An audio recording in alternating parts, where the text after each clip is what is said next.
Let me just make sure I have one last thing on here set up right. There we go. Oh yes. Okay. Hey folks, happy Monday. Yeah, I feel like we're about to end up having to do a lot more lives more frequently just because so much is happening, right? Let me get in a few quick hellos and then we'll just jump right into this thing. Hopefully you guys can hear me and that everything is working properly. Okay. Let's see here.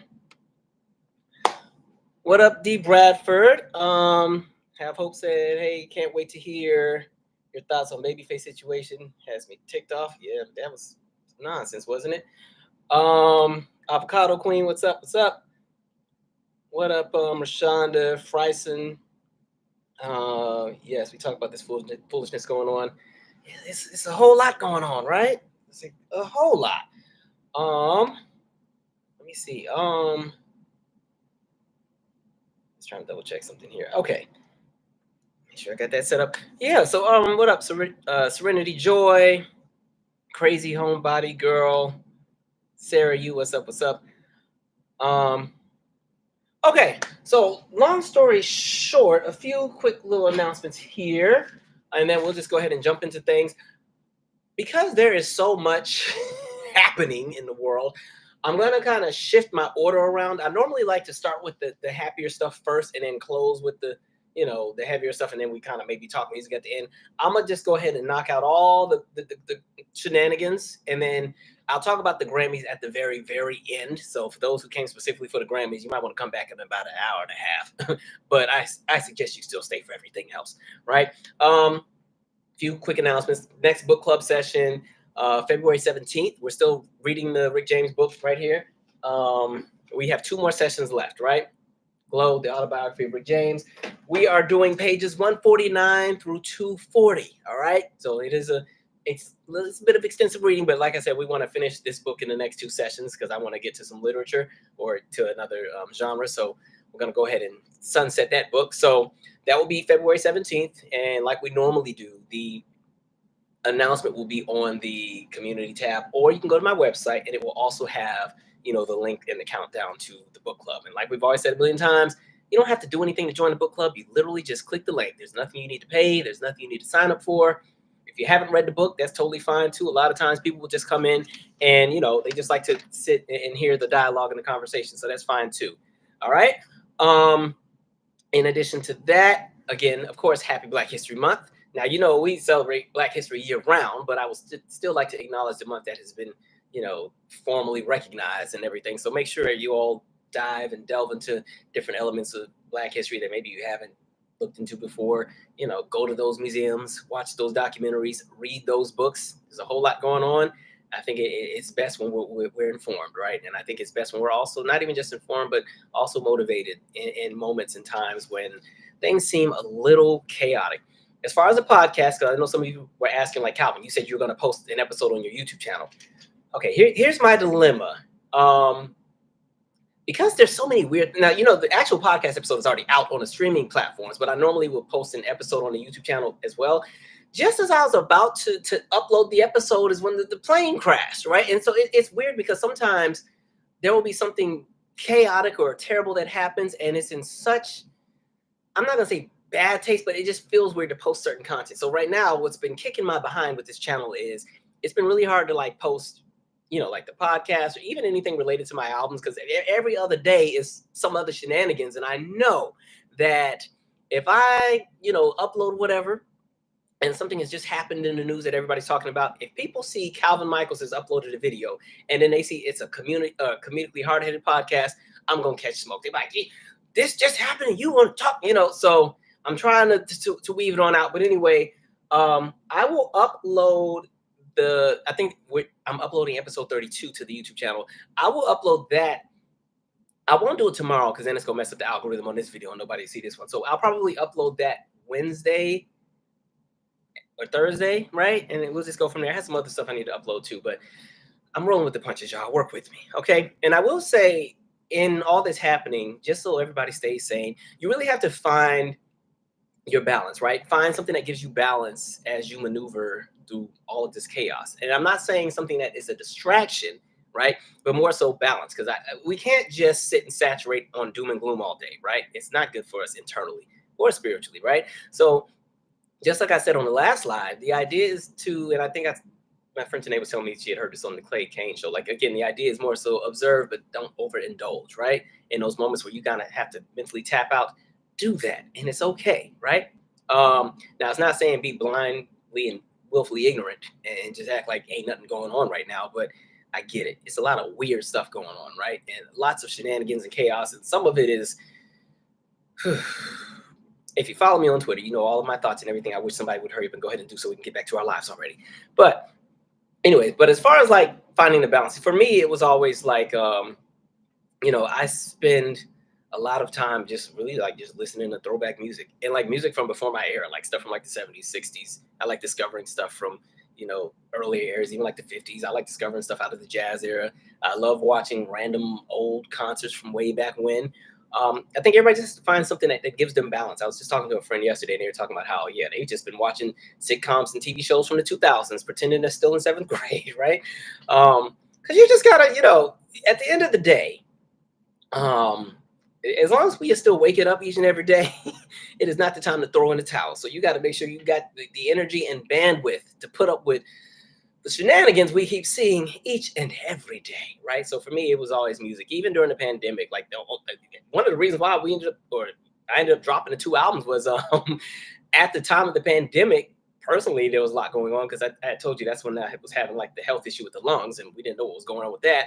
Then the pandemic hit, right? And then around 2021 was when it finally hit me that my father had died. Like he passed in 2015, but it really didn't get to me until about 2021, right? But all the therapists were booked. Everybody was booked because everybody needed a therapist when COVID showed up in 2020, right? And so my escapism and I'll say a way to pleasantly appease all of my stress, whatever, was making music. So that's how you ended up with them 2 albums, kind of. Anyway, but getting to my main point. So one of the things that I did this week, or actually last week, to kind of appease some of the nonsense was I randomly went to a Wizards game, which was crazy because they were playing the Lakers and DC. And for people who are from DC, I need this answer. Now, I know I've lived here for 20 years, but dang, does DC actually like the Wizards? Can I tell y'all, I went to this game.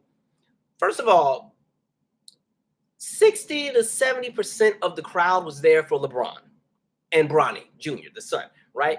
There weren't really like diehard Wizards fans. And I do think some of that is because the Wizards are a newer team, right? They used to have the Bullets way back when Wizards becomes a team in 97, but you don't see the same excitement for the Wizards here that you do for like the Commanders or even the hockey team as far as the Caps and even the baseball team, the Nationals, right? And so we're at this game and I'm noticing the crowd is not even there for the Wizards. They are cheering for LeBron.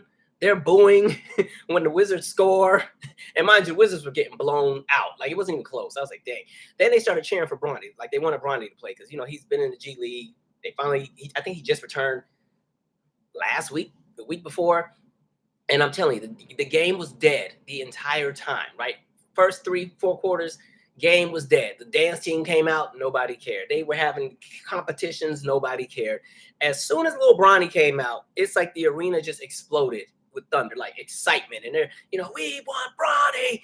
And mind you, now I'm not gonna knock Bronny, but Bronny's really not that great of a player. Like, I think some of it is because he's 6'1", but I think he scored 4 points the whole game. But listen, when he scored them 4 points, you would have thought like this was like the scene out of Apollo 13 when the rocket had landed in the ocean safely and they made it back. Like, arena just erupted. I'm like, are we at the right game? Like, and my friends from New York had come down, so we're all there together. He was like, this is how y'all do it down here? I'm like, listen, it is what it is. But yeah, so that was supposed to be my appeasement for the week, was like, let me just pleasantly be distracted. But I couldn't really focus because the plane had just crashed the day before. But anyway, said all that to say, let me get into my actual topic. So with everything that's happening, I'm convinced that the theme for this year on this channel is the conversation around cause and effect. We've already been talking about it since, I want to say, the fall, but now we're really seeing, it in real time. So can I start with Mitch McConnell, right? So because we've seen the chaos, Elon is doing his Elon thing, Orange Man is doing Lord knows what.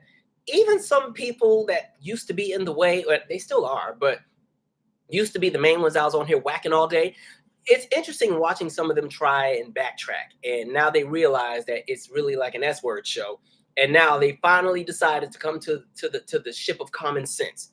And my thing is kind of like, save it.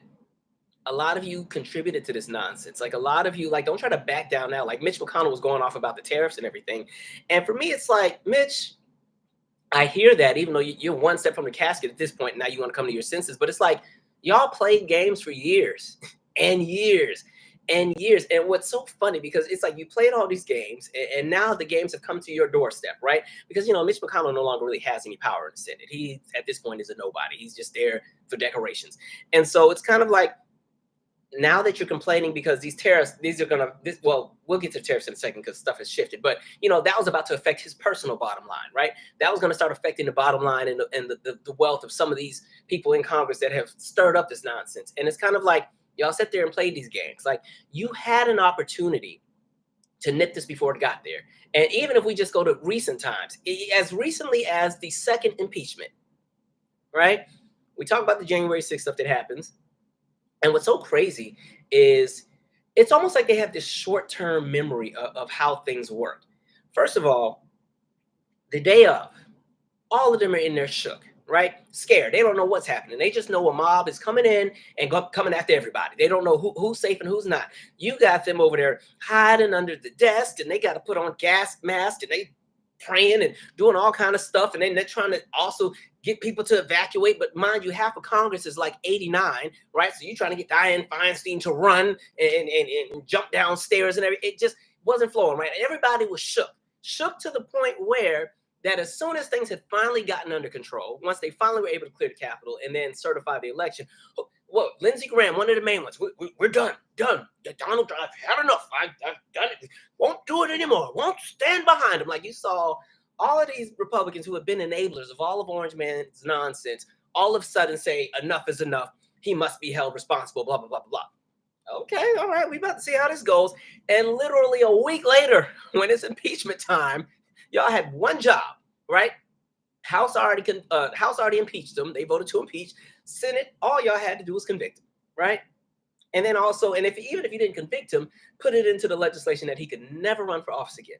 Y'all didn't do that because y'all chose to play. Y'all somehow in 1 week forgot about how scared y'all were when y'all was laying under them benches, right?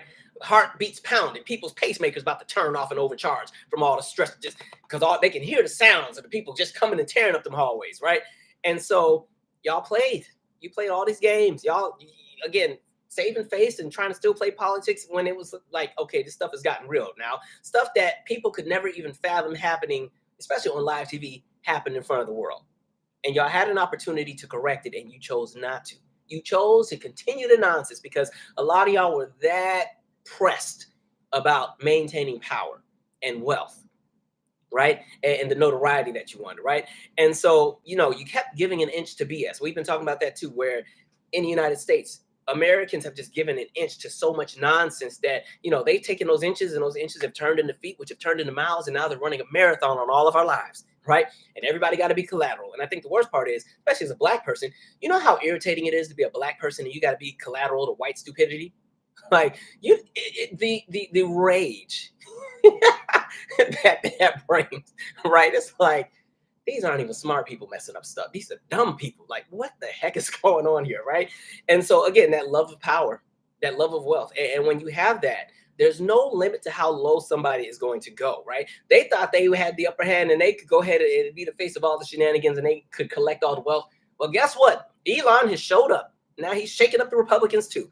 And going back to, there's no limit to how low they can go. Elon said, I can go even lower. And now Republicans don't even know what to do, but they got to save face, right? And some of them they're thinking about their pockets, not the collective, right? And it's crazy because, unfortunately for them, a lot of them are going to find out they're next in line too, right? And I think a lot of them feel like they're a part of this. Elon does not care about anybody in Congress, right? Elon just needed some people who were stupid enough to hold the door open. And people volunteered, right? And here we are, right? He's literally hijacked the federal government in 15 days. Literally 15 days. Snatched up the whole government. All these agencies are stressed out. And make it make sense. Let me pause for 1 second just to read some comments because I'm about to get on my soapbox and rant for like another hour. So let me make sure I take a break and take a second to breathe, right? Let me see here. Let me make sure my live chat is set to current. All right. Okay, so I'm gonna read like a handful of comments and we're gonna keep it going. Calvin, am I on Blue Sky? Yes, I am. All of my platforms are the same, so just you can search up Calvin Michaels. I'll pop up, or give me a beat, right? Okay. Let me see where was I at here. Somebody said with Trump coming in as president, be ready for chaos daily.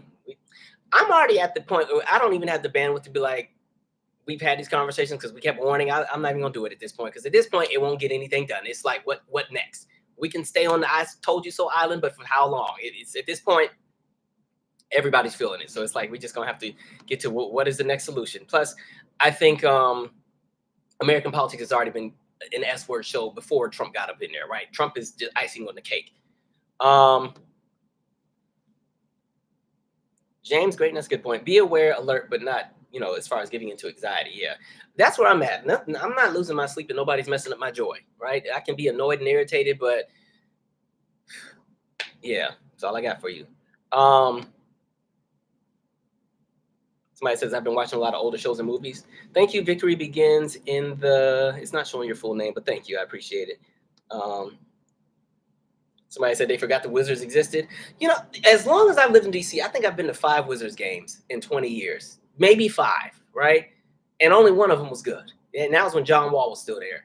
I think maybe once the Wizards actually have like somewhat of a superstar, they'll kind of have a bit more oomph. But yeah, that was the most uneventful game.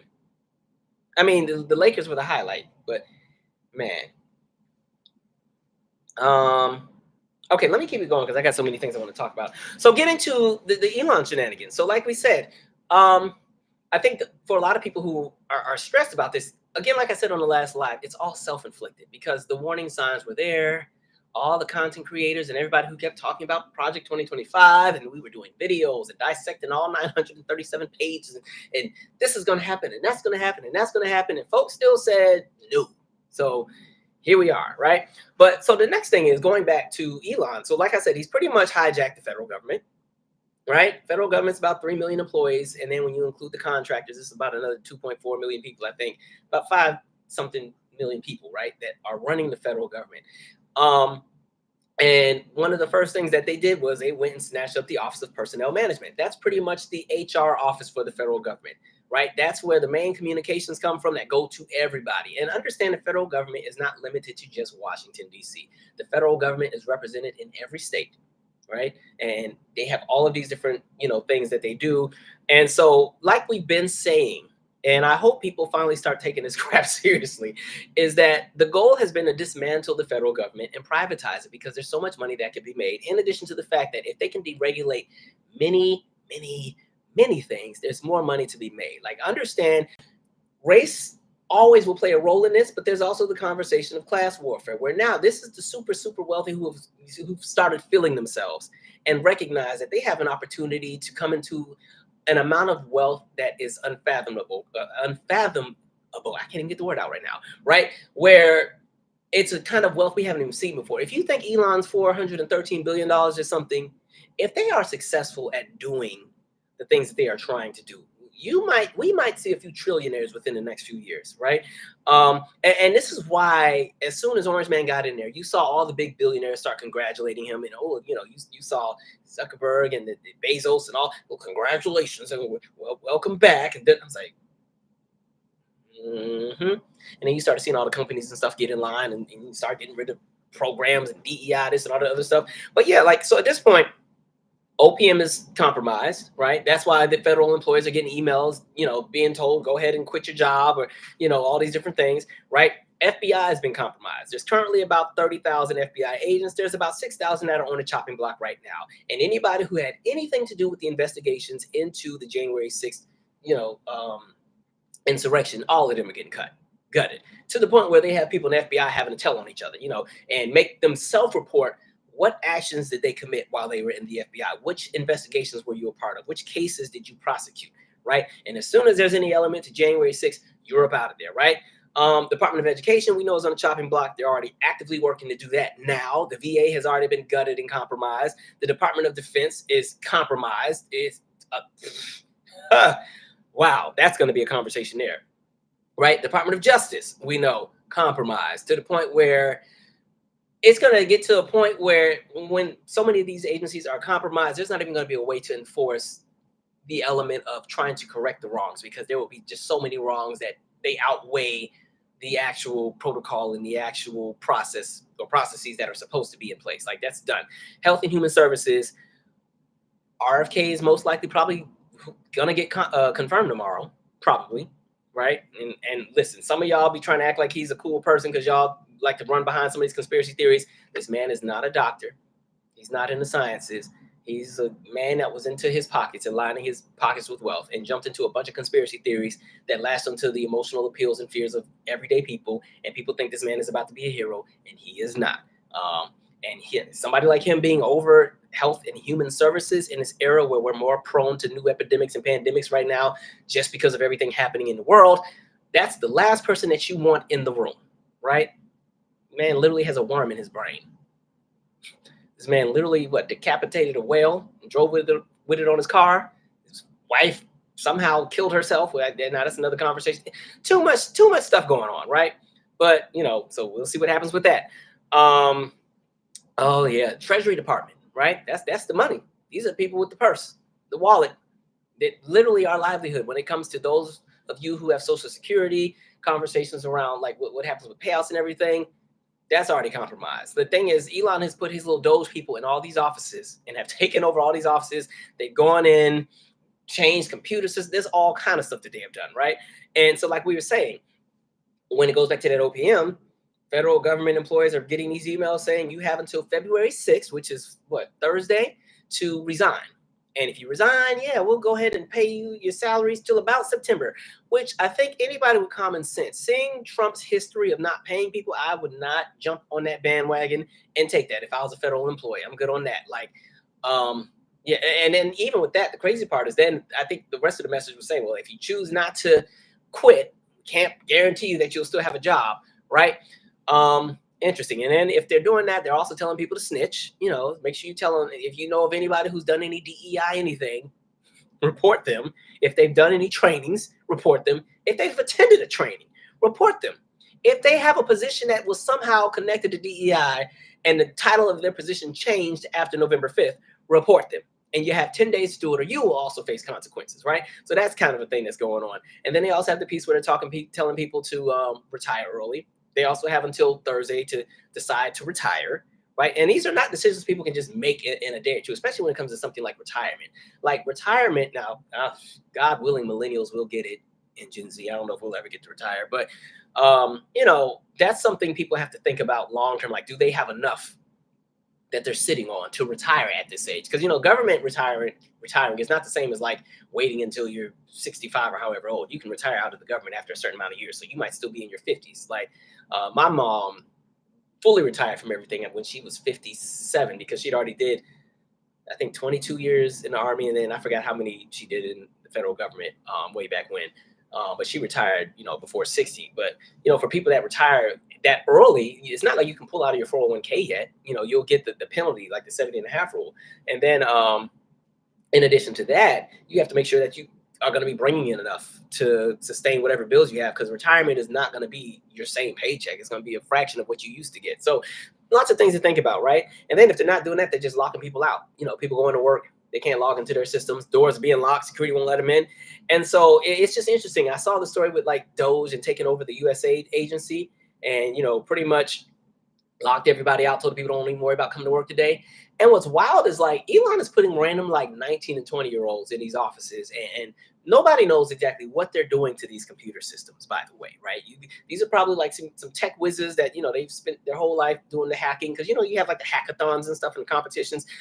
Probably some folks like that. But again, loyal to Elon, not loyal to Trump, by the way. Like I said, Elon and Trump eventually are going to have this big, giant blowout, which will be, we'll see what happens with that. But right now it's not there. But understand all of this is for Elon. This is not about Trump. Trump could care less about, profiting from the federal government. Trump just wants to be in charge, wants all the praise, and he's worried about doing different other contracts that bring him other money. Elon is the one who's pressed about the federal government, right? And so there's no telling what they are doing to these computer systems, right? People are locked out of computer systems. Passwords have been changed. There's no telling what's encrypted, and the thing is, this is connected, especially when we're talking to Treasury. Again, Social Security payments, benefits, and the things when we're talking about like Medicare, Medicaid, people getting access to, their health care and all that kind of stuff. All of this is compromised right now.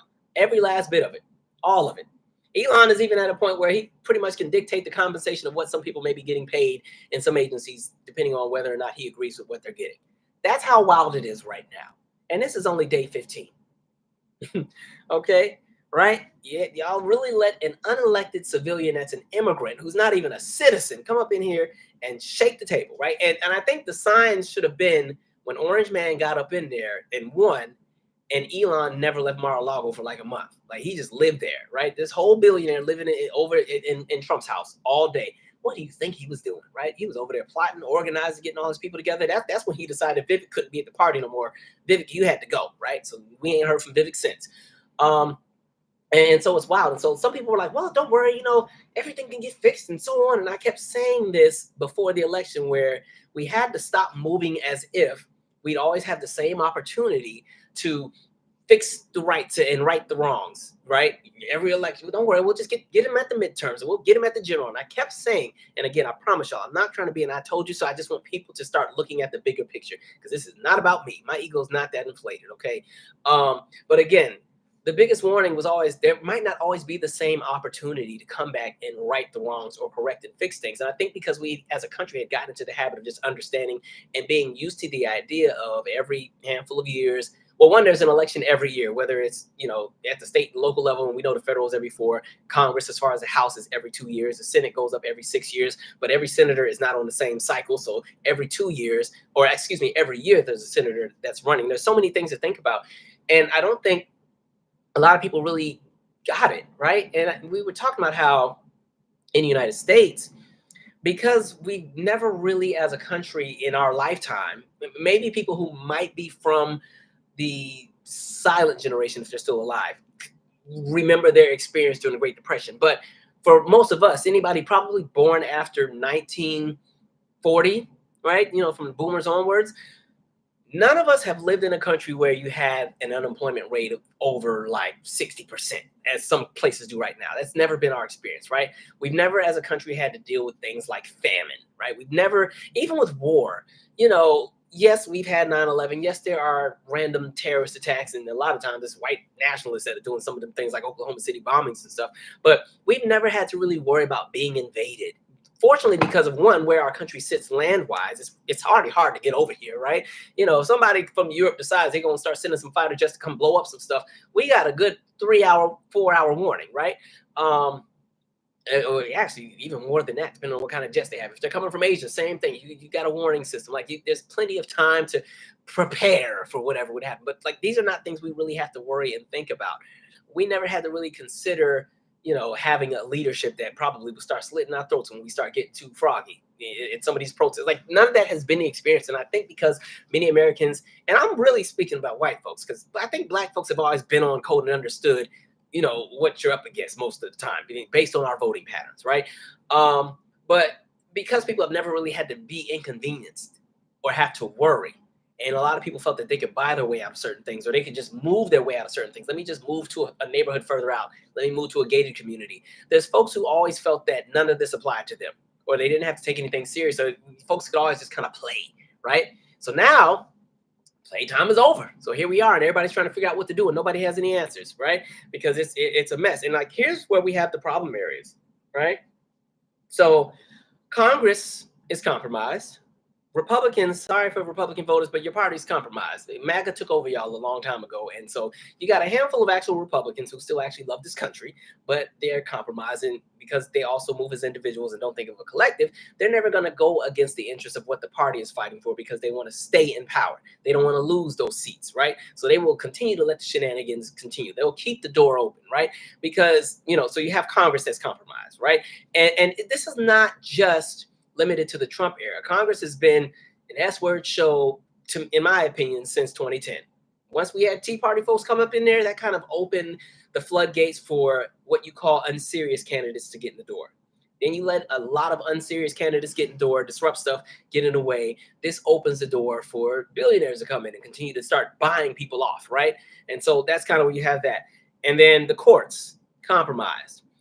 One of the things Trump did during his first term, as he appointed judges, is he really took a look at the appellate side of the court system. Yeah, he was putting in federal judges, but he made sure to get those appellate courts, because it's like, okay, federal circuit court votes against you on something, or the judge says, no, you can't do this, fine, take it to the appellate court. If I can have enough representation in the appellate courts, most likely to be one of the judges that I appointed, and I'll get my way. That way, I don't even have to worry about going to the Supreme Court. But if I do have to go to the Supreme Court, it's 6-3, right? So things will work in my favor. So that's kind of one of the things that's kind of working against a lot of this right now is, it's luck of the court. And then at the end of the day, even if the appellate court agrees with some of these lawsuits that may come out against some of this stuff, it's in the hands of the Supreme Court. A Supreme Court that might honestly change demographics depending on who retires and who dies and who gets reappointed. And right now, we got 4 years for Trump to appoint new people, just in case some of the ones that are over the age of 70 decide to retire, or if somebody strokes out and dies, right? Who knows what can happen, right? So there's a possibility that the Supreme Court might go from 6-3 to 7-2, right? And literally your livelihood is dependent upon the integrity of the people sitting on the bench. And we've seen that integrity on real display. So yeah, right? Then you have the appointees. And in my personal opinion, I don't think Congress should appoint another person, right? Because these people they're going through the hearings and, oh, I love America, blah, blah, blah. And they've been just lying through their teeth. And as soon as they get in there, they go and destroy everything. At this point, any appointee, in my opinion, that has been assigned to any of these agencies, their job is to go and destroy that agency. Their job is to set that agency up where it can pretty much be defunct so it can go ahead and become privatized, where people can profit. Not a single person who's up for appointment right now is trustworthy. Not a single one. Not even a dude over HUD. I wouldn't trust him either, right? And so that's kind of one of the things. But unfortunately, they're going to still keep, confirming some of these people. Unless, who knows, maybe there might be some Republicans that say, okay, I see where this is going. I don't want my name to be on this side of the history book. And maybe some of them might fold. But I wouldn't get, they don't get any benefit of doubt from me, right? Because freaking doubt creates suspicion. So I'm suspicious of everybody. And so you have that issue, right? And then again, Department of Justice and FBI, that's already compromised. We already went down that line of what's going on with that. So even if in the event that they start trying to say, you can't do this, you can't do that, our actual agencies that go and enforce the law or carry out the law can't even really depend on them right now, which is interesting, right? Then again, our media is also being compromised. Like, I don't know if you saw the story coming out of the Pentagon where they kicked out all of the media outlets that were what you would call kind of like bipartisan, where they're kind of, they're supposed to be fair to both sides of the aisle, right? All of those are pushed up out of there. And they have put in, the platforms that are going to, ensure that whatever Trump's agenda is gets promoted as a good thing. These are going to be the news media offices that are in the Pentagon. So this is like Newsmax and I think OAN and like Fox News and Brett Bart, all the very extreme ones that told y'all that there was Jewish space lasers making COVID that Marjorie Taylor somehow read about and then promoted, like that kind of stuff, right? Those are going to be the people telling us all world affairs when it comes to the Department of Defense with the Pentagon. Now, again, these are going to be, that's already a scary time anyway, because it's kind of like, it's easy to, look how easy it was to get Americans to stand behind going to the Iraq war, right? 9/11 happens. Somehow they linked this to Saddam, which oddly enough, Saddam had offered to support the U.S. and said, I can send some troops if you need them. And we said, wait, because we need that oil. So nope. And somehow Saddam Hussein was responsible for 9/11. We were already in Afghanistan, but now we're going to go to Iraq. We're going to go into Iraq while they're in the middle of a civil war, right?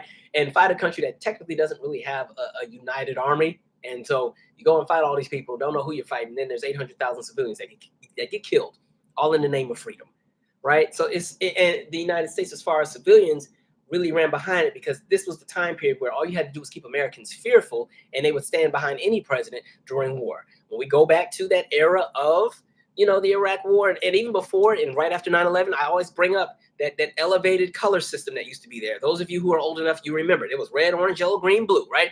And so if it was at blue or green, it was like, okay, I think blue was like no threats of a terrorist attack. You guys can go about your day and keep shopping at Kmart. And then if it was green, it was like, hey, it's a little elevated. A car just might explode on your way to the airport, but you should still make the flight and get there safely. Then it was yellow. It was like, okay, you might want to stay in the house. We've been hearing some things. Then it was orange. It was like, okay, not only should you stay in your house, make sure, you got your preparedness kit ready. And then if it was red, it was like, go to the bunker. Right? If your house was built in the 1950s and you got a bunker, go to it right now, because any day now it's going to come. And the thing was, how they kept Americans like paranoid was it was never going to go to blue at the very bottom, and it was never going to go to the very top. It was just going to always stay in the middle and just keep Americans running back and forth and bouncing up and down like a seesaw. Paranoid, right? And so when it comes to the role of media and getting United States citizens behind the ideas of war, they've always been able to do that, especially when it comes to symbolism, and especially when it comes to painting every other country to be just the ultimate scum of the world, and that narrative and conversation of good guys and bad guys. And Americans have been conditioned to think that we are the good guys in all instances. Now, I will say, with the emergence of social media and just as time has progressed, America doesn't really, I'm lying, a lot of folks still move in that manner, but there's many who don't, who be like, something don't add up, right? But unfortunately, there's still so many who are easily gullible, which is why Cuckoo Man is in office now, right? Boy, oh boy, oh boy. So you kind of have that. And the crazy thing is, as all of these agencies are being like ripped and gutted, and media is being even more compromised, and the FBI and all this stuff, it's not like these are things that can be fixed overnight. So even though he could dismantle it in 15 days, you can't put it all back together in 15 days. And for the people who are like, why are you going so hard for like all these federal agencies and the federal government? It's not even about that, but it's about understanding that keeps the stability there. Like, you'd have to look at the federal government like when you first get a house. Say you get your starter house, right?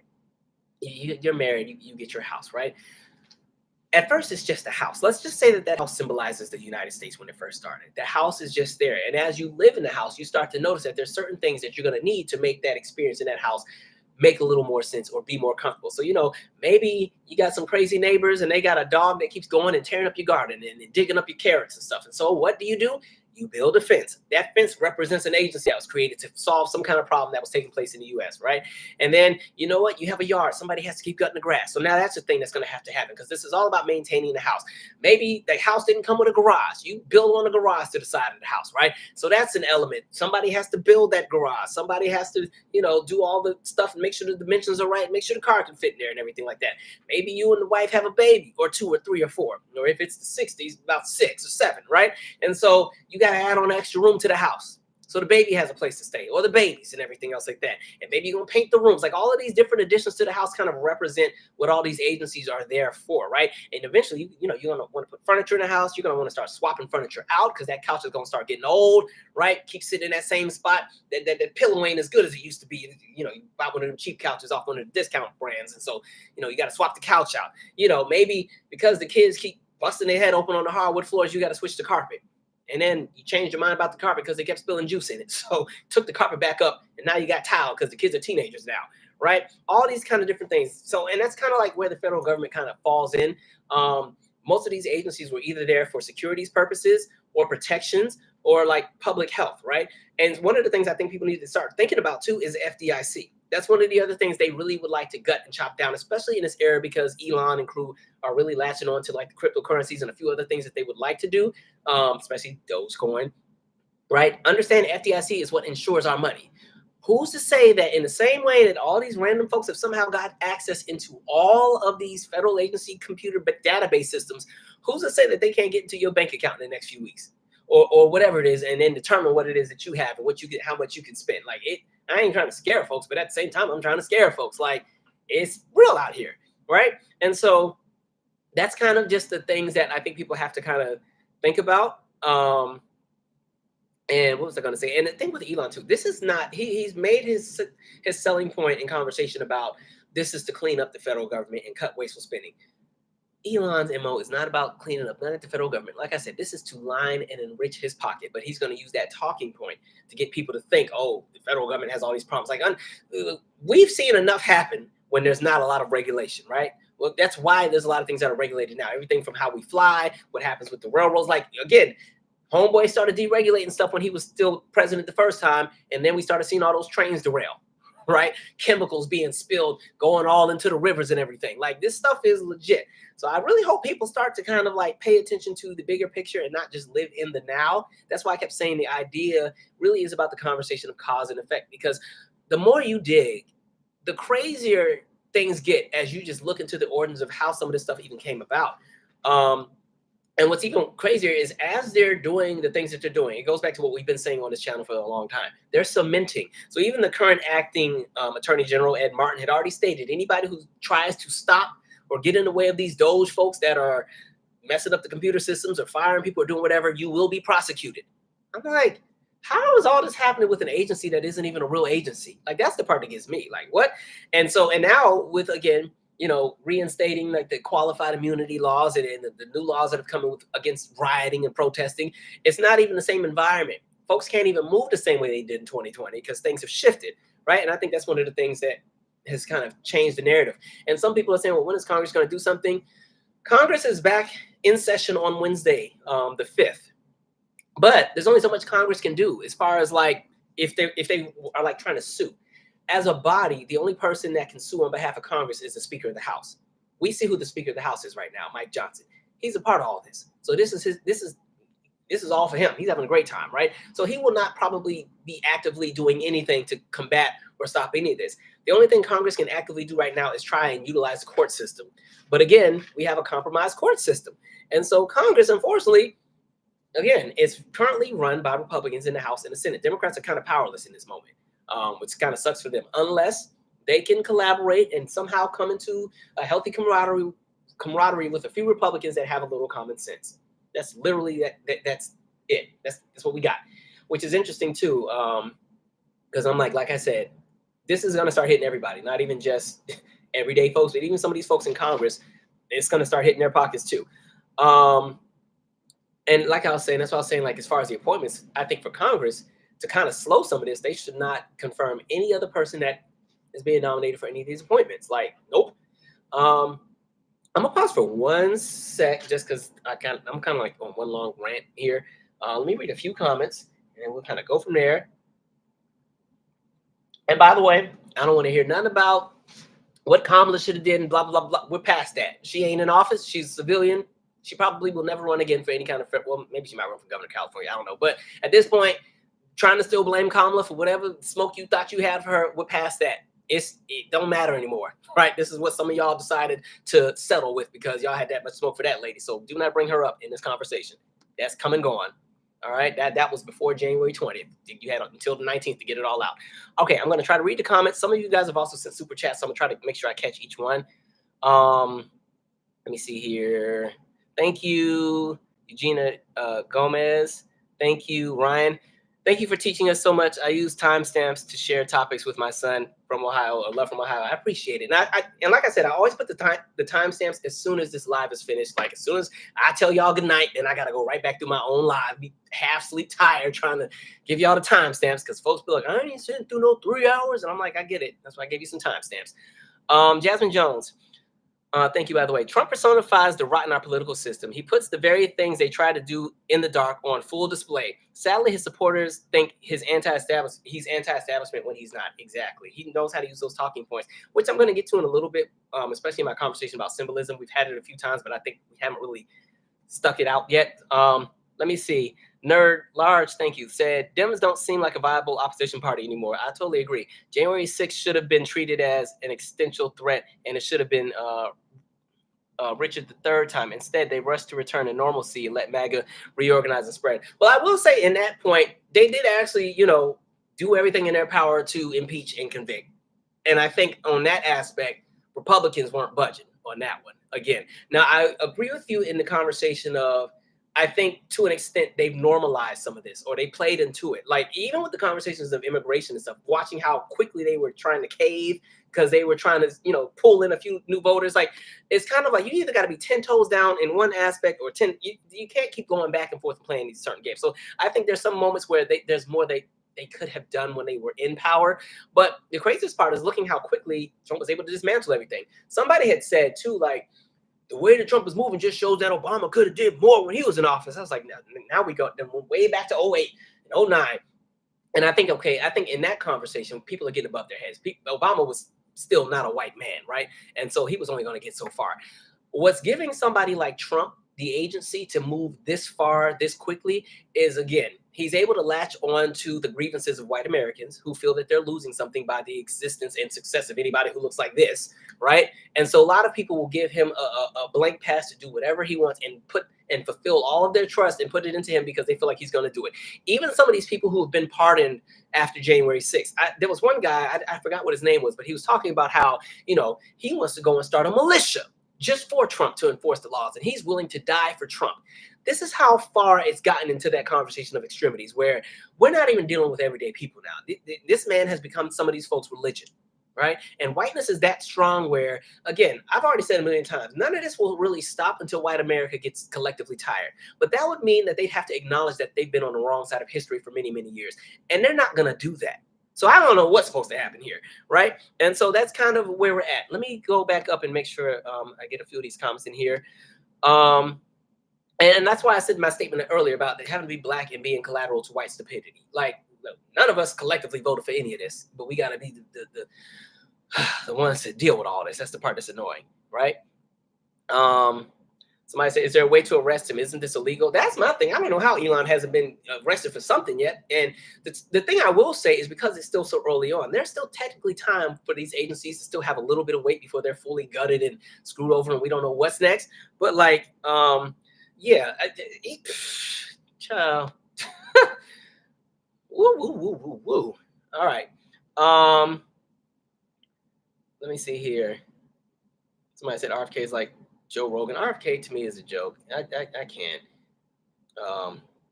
Will Elon get fired soon? I don't even think Elon would get fired. Elon wouldn't leave anyway. In the same way Trump wasn't leaving when he lost. Elon, listen, I'm telling you, this is exactly how the blowout between the two of them is going to go. At some point, Orange Man and Elon are going to clash. And then Trump is going to announce Elon is no longer blah, blah, blah, blah, blah. And Trump is going to talk all this mess and think that he handled business. Elon, the one with the real money, is going to be like, hold up, wait a second, because Elon definitely has some stuff on Trump.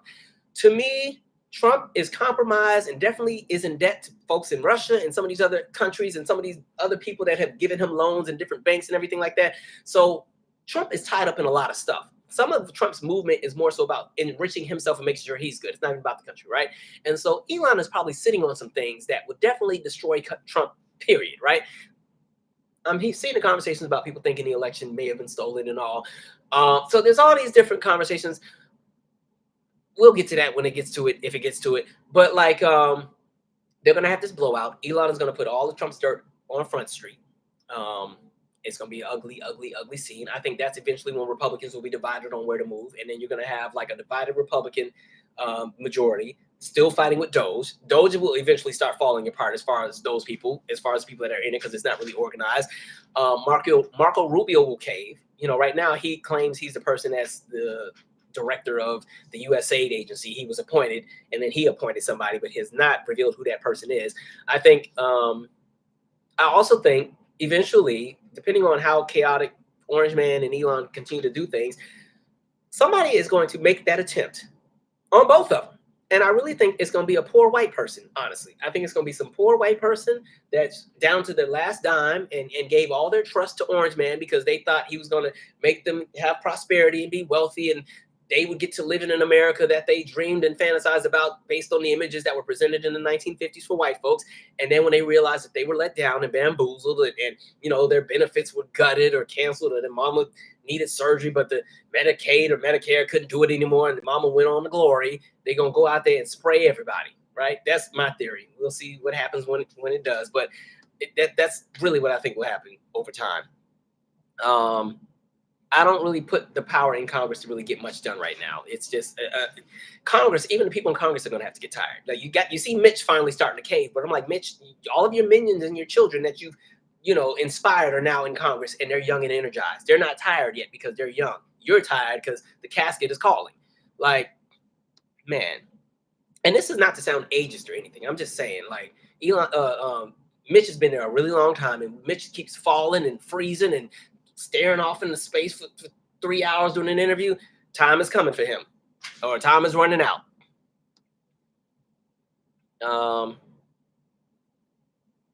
I was like, there ain't no B613 or something like we saw on Scandal. What up, Uncle? Let me see. Where are we at?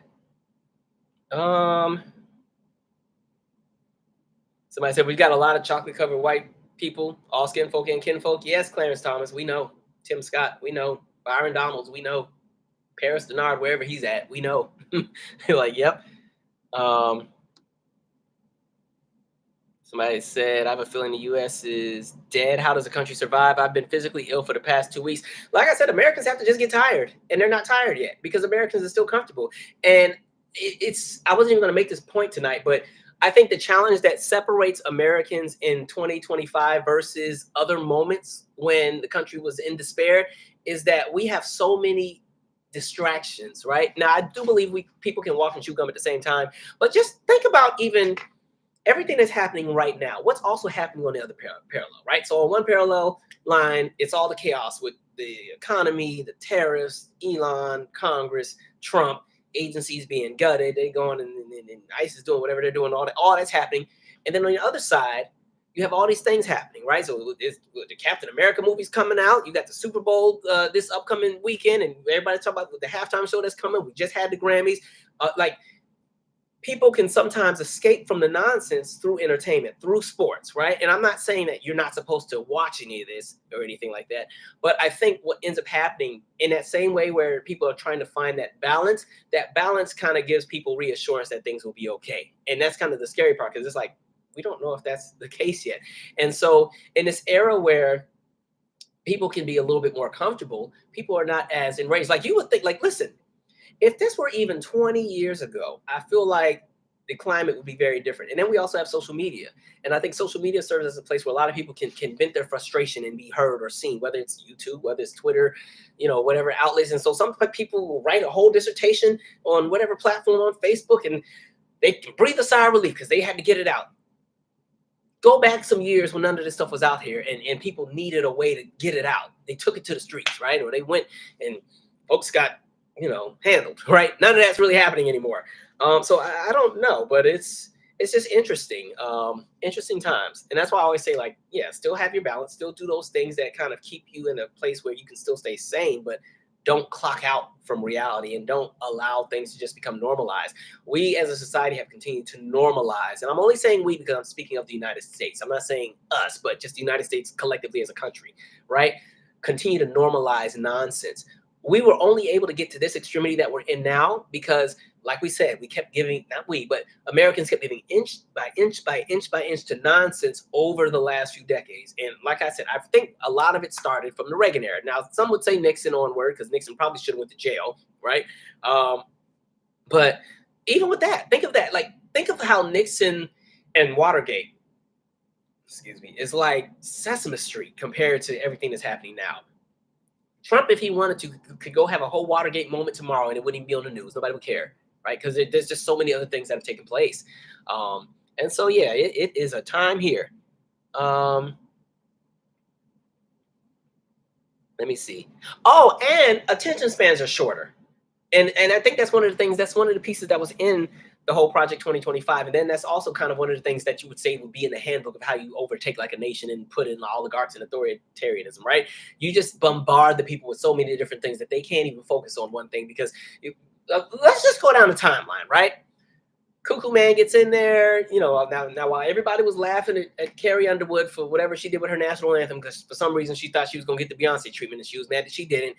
Before Trump could even get to the galas, right? Before they could put on the tuxedos and the ball gowns and do the first dance, he was already executive order this, executive order that, executive order this, get rid of all these programs, get rid of that, get rid of that. And so on day one, everybody's freaking out about all these executive orders that have come out. Then here comes day two. It's some more stuff that they got to do. And then you start to fire all these officials in the next few days. Then Elon finally gets to swoop in.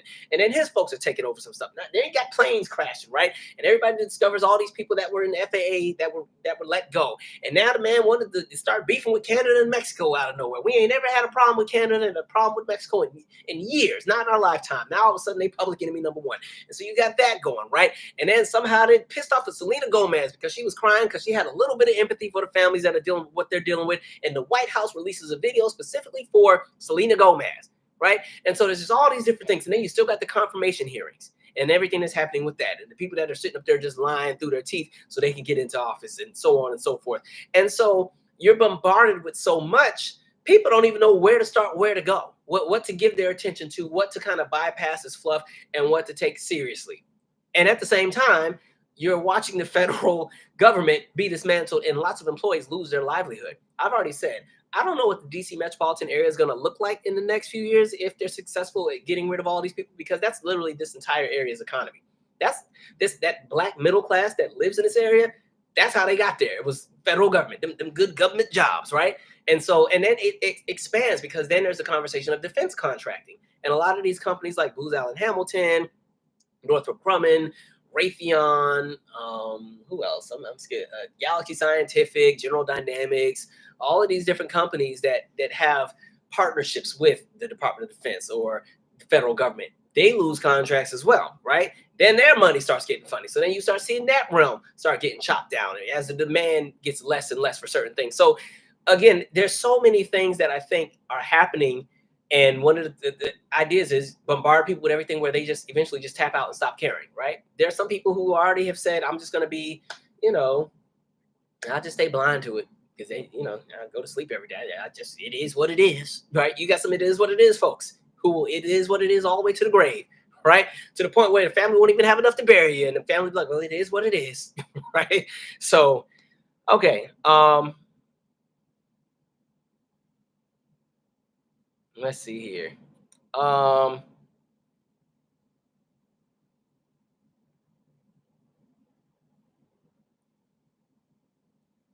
Dun, dun, dun.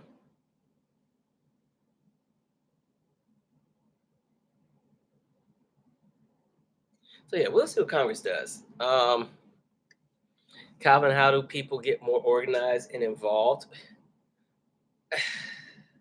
Well, I think there's layers to that conversation. With voting, I don't even know if we're gonna get to vote soon.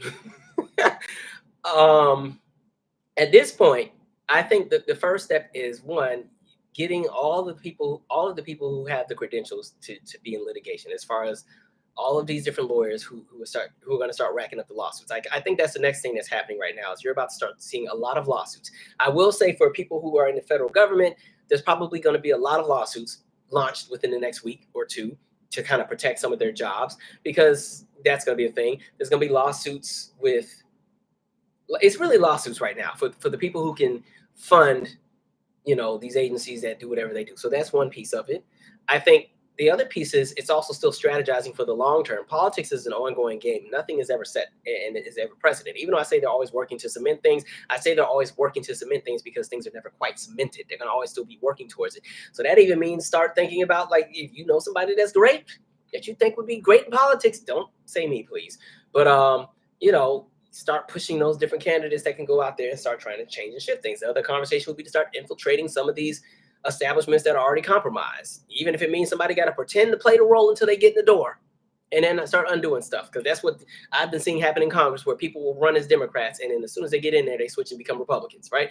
I think there's so many things that can happen, but I think the other aspect is making sure your community is good. And as far as a neighborhood level, and making sure everybody's good, like especially with food right now. And okay, this is where you have community gardens and all that kind of stuff. I think also making sure that we don't let two generations become what I would say is like blind idiots to reality, making sure history is still taught, as they have been going and gutting history books and closing libraries and arresting librarians and getting rid of this out. The CRT got to be taken out. People have to still document and keep things like alive. Like, you know what I mean? Like people need to archive historical documents. People need to keep teaching. Like there's no one size fits all. To me, it's a system of moving parts that make it work, right? There's not going to be a one person hero that comes and saves us. There's not going to be a random majestical presidential candidate for 2028 that comes and takes us out of all of this. Plus, I don't think anybody's trying to wait till 2028 to get out of this BS now, right? So I think there's so many things that can be done. I think people just have to figure out what their actual gift is. What is your What is your lane? Like for me, I think I do a decent job of relaying information and teaching. That's my gift. I know people are always like, why don't you go into politics? I don't want to go into politics, right? Because no, I don't. That's not my gift. I don't think. I don't think my gift is going into politics, and I don't think my gift is organizing. I don't think I would be the one to lead a movement. That's not my gift. And I'm perfectly fine acknowledging that. I could be in a movement and educate in that aspect, but then a lot of movements, unfortunately, are compromised too. And a lot of the people that lead some of these movements are so self-indulgent that it's not even about the movement or the end result. It's about them, which I'm going to get to in a second. So let me pause. That was a great question, by the way. Let me do one more comment, and then I want to finish this little segment here so I can get to this soapbox that I'm on. Let me see here. And also, again, still staying as educated as possible in all of the fields, in the sciences, in healthcare, and all of that. As things like the CDC and stuff get compromised, and the NIH is not allowed to release, I saw the NIH wasn't allowed to. They had to cancel the peer reviews for cancer research. Right? Understand a lot of the advancements, like even the advancements we've talked about on this channel with like sickle cell and anti-aging and different things that have taken place. A lot of the research is coming out of some of these agencies like the NIH or World Health Organization, where people have, the best of the best scientists and researchers and people that understand biology and physiology and anatomy and all this stuff. And they've researched for years and years and stuff. And, that's where the advancements are coming from. And then also the universities that are research institutions and everything like that. And so making sure that people don't just start tapping out, right? Still stand on top of things. Because the thing I will say, anything can always happen, right? Who's to say that Elon doesn't even wake up tomorrow, right? Then they don't know what to do because now they don't have any guidance. So there's that. And the thing is, something like a cancer does not discriminate by party lines or wealth. So yeah, let Orange Man or Elon or somebody in their family get super, super sick and then watch them start being real empathetic. That's how it always works. Folks don't care about nothing till it's at their front doorstep, right? Let me see here. Avocado Queen said, in fact, another Great Depression is looming. Where do we move our money? And honestly, again, if FDIC ends up compromised, your money's not insured. I wouldn't really say put it in crypto, because crypto to me is all about speculation. It's still not really backed by a whole lot. I feel like if you're going to put anything in crypto, you can put something in it, but I wouldn't put everything that makes a difference between my today and tomorrow. And so maybe you move your money to some other account in another country, to a different currency, but and you still got the conversation around BRICS, right? The BRICS countries. And so it's a whole lot going on. Again, the US dollar is already not worth anything. And so all it takes is one currency to pop up that's backed by something with regard to resources, and the US dollar really just goes up, right? That's why they killed Gaddafi.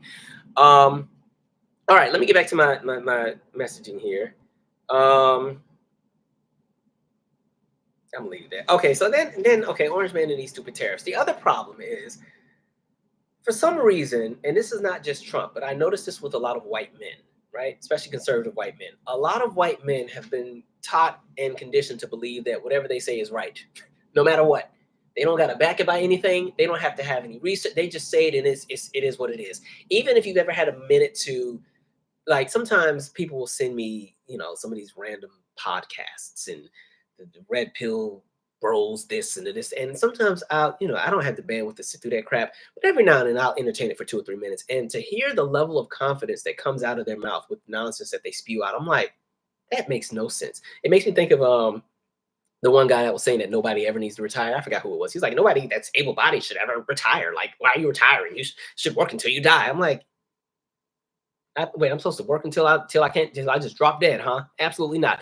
Right. But they say these things, and because they're so confident, and people, again, align and see sometimes people that are wealthy, they see them as like, people who aspire to be like, people start running behind them out of nowhere. Like, even just the conversations where out of nowhere you started hearing grown men like, well, I'm an alpha male. I'm like, when did we start having this conversation about alpha and beta?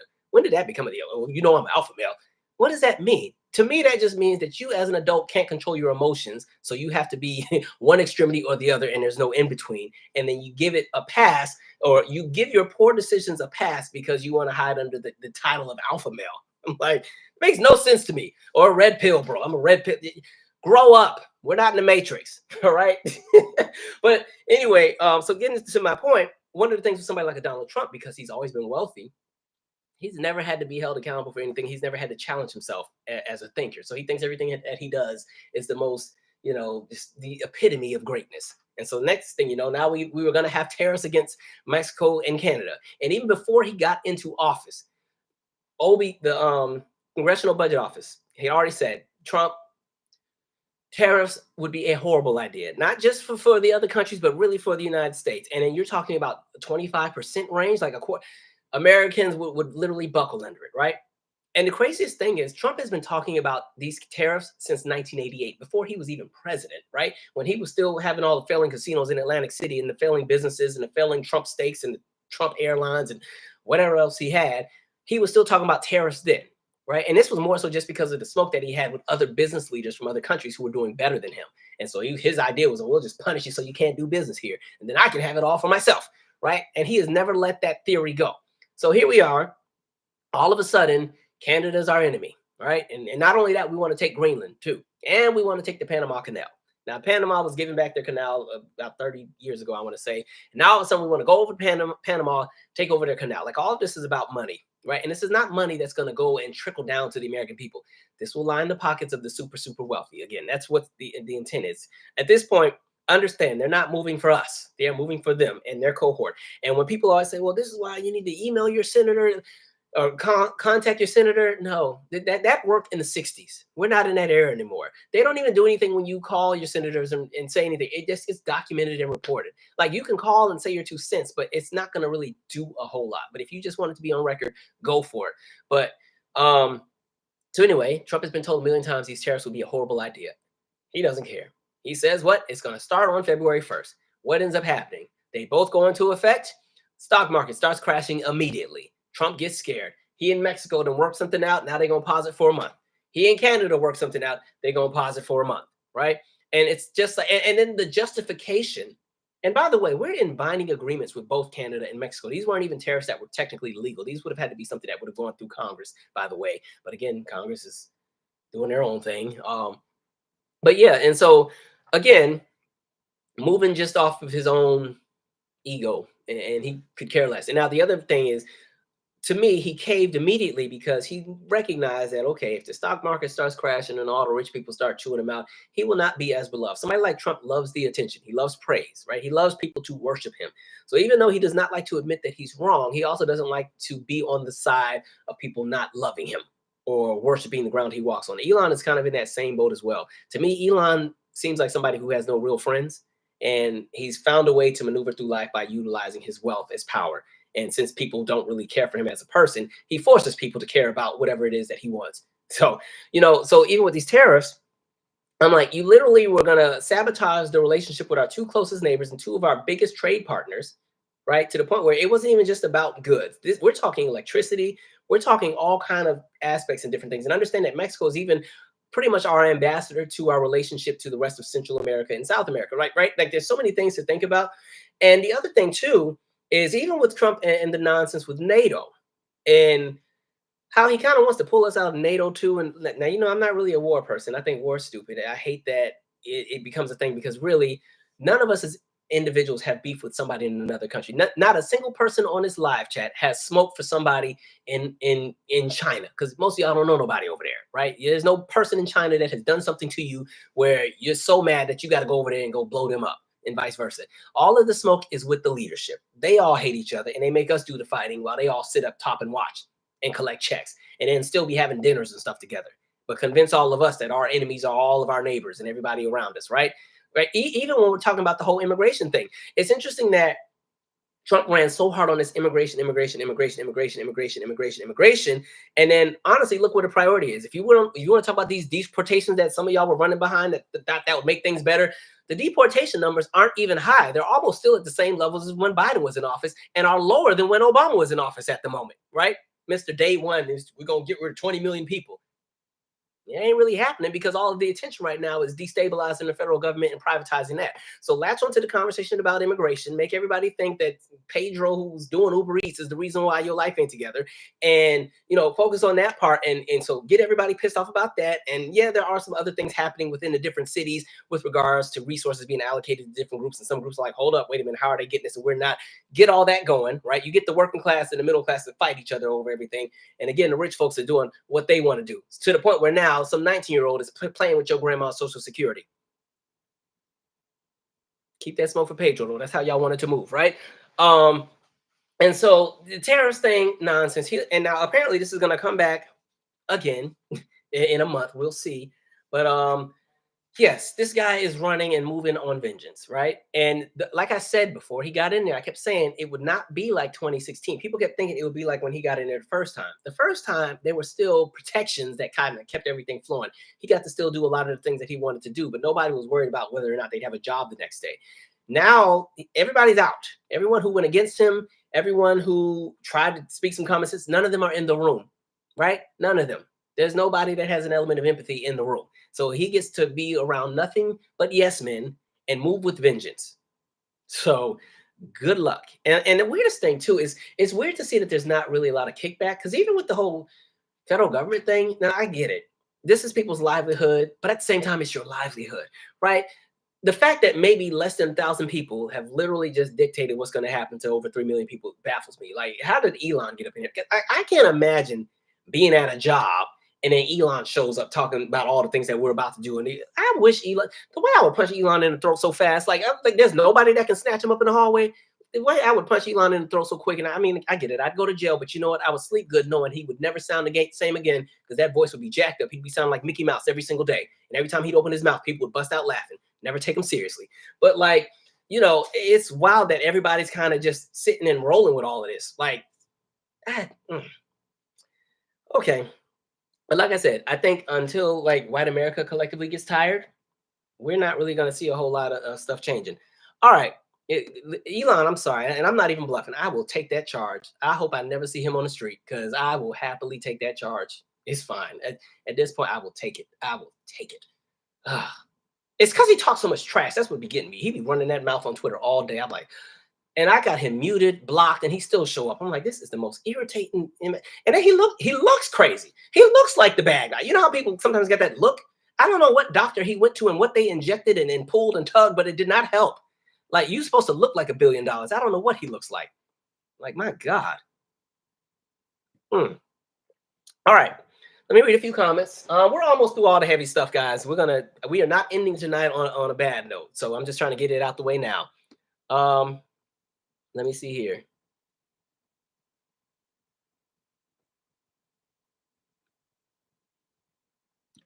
As someone in the science field, what about it? Someone in the science field, NIH and CDC are so important when it comes to reporting data and medical research. And I think one of the challenges we ran into, especially during COVID, is there was so much disinformation put out there in regards to like research about a lot of things. So there's a lot of people who already are skittish about a lot of that stuff. And so it doesn't help once you start losing, the general public on certain things, right?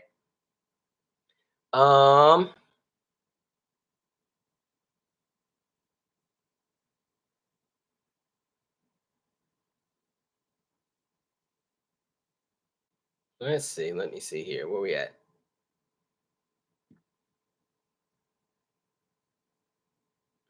Maria says, sad that older people have to work to survive due to rising prices. And I think that was one of the arguments I also made before the election, where I kept saying politics is not just about you and yours, but it's like, for me, my politics is thinking about it, the greater common good of the collective, right? I'm thinking of grandma, I'm thinking of the babies. I'm thinking of the disabled relatives. I'm thinking of the relatives that might have a mental disorder. I'm thinking of everybody and what works for everybody collectively, not just how my pocket's going to get lined, right? And I think as we've transitioned into an area or an arena of more centralization on individualism, that's one of the problems that we've run into. Everybody's about them and theirs. And I get it. You want to take care of you, but it's like, dang. So even one of the things I've always said too, even in the conversation of reparations, which I kept trying to hound down, was like, a conversation on reparations is not going to happen if the country is not well. And now that people have allowed the country to really sink down, reparations is really not a conversation that's on the table. They don't even want you to be in the office right now, looking at how you look, right? So now reparations, I'm like, good luck. I don't even know what the move is with that right now, because there is nobody in the corner of reparations. And even if there are any kind of gains, because I've always felt reparations would have to be something given from the federal level down and going that way versus the state level, because every state would have a different system and that would be chaos. And as far as Black folks trying to tie their lineage to where their family was in slavery, like if I just look at my family's lineage in the United States, my paternal side starts in Louisiana, but is also rooted in Arkansas and in Mississippi, right? And then my maternal side is rooted in Georgia and the Carolinas, but also New York. And so it's like, let's just say every state had their own reparation system. Like, who am I filing with, right? And so there's all those kind of things to think about. Let me see here.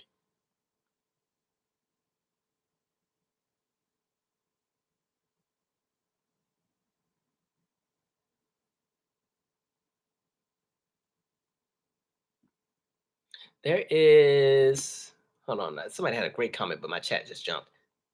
Dang it. Oh, well, sorry, I missed your comment. It was a good one, whatever it was about to say. Um, Somebody said, I'm actually seriously starting to think Trump is mentally slow or something.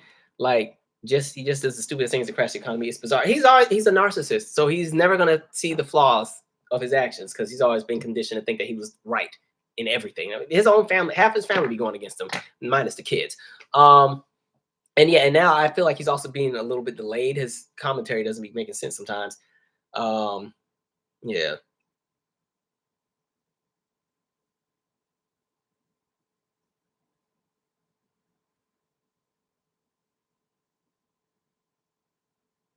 Y'all said y'all gonna get my bail money. Well, listen. By the time, first of all, they probably wouldn't let me go to bail because they'll find this channel and start playing it. This is what they'll start playing these videos. This is why I could never do politics, because if I ran, all they gotta do is dig up this channel. They're gonna find everything on here. They're gonna have sound bite after sound bite.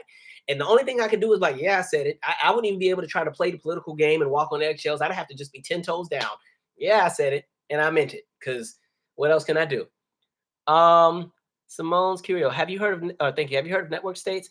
Peter Thiel. Oligarchs crash economy, makes tech company states, uses some of us as fuel. Their ultimate plan. And I think some of that is referenced in that conversation about the bombardment of just all the crazy things that kind of keep people in chaos. I think some of that is also referenced with that as well. Thank you for sharing that. Um,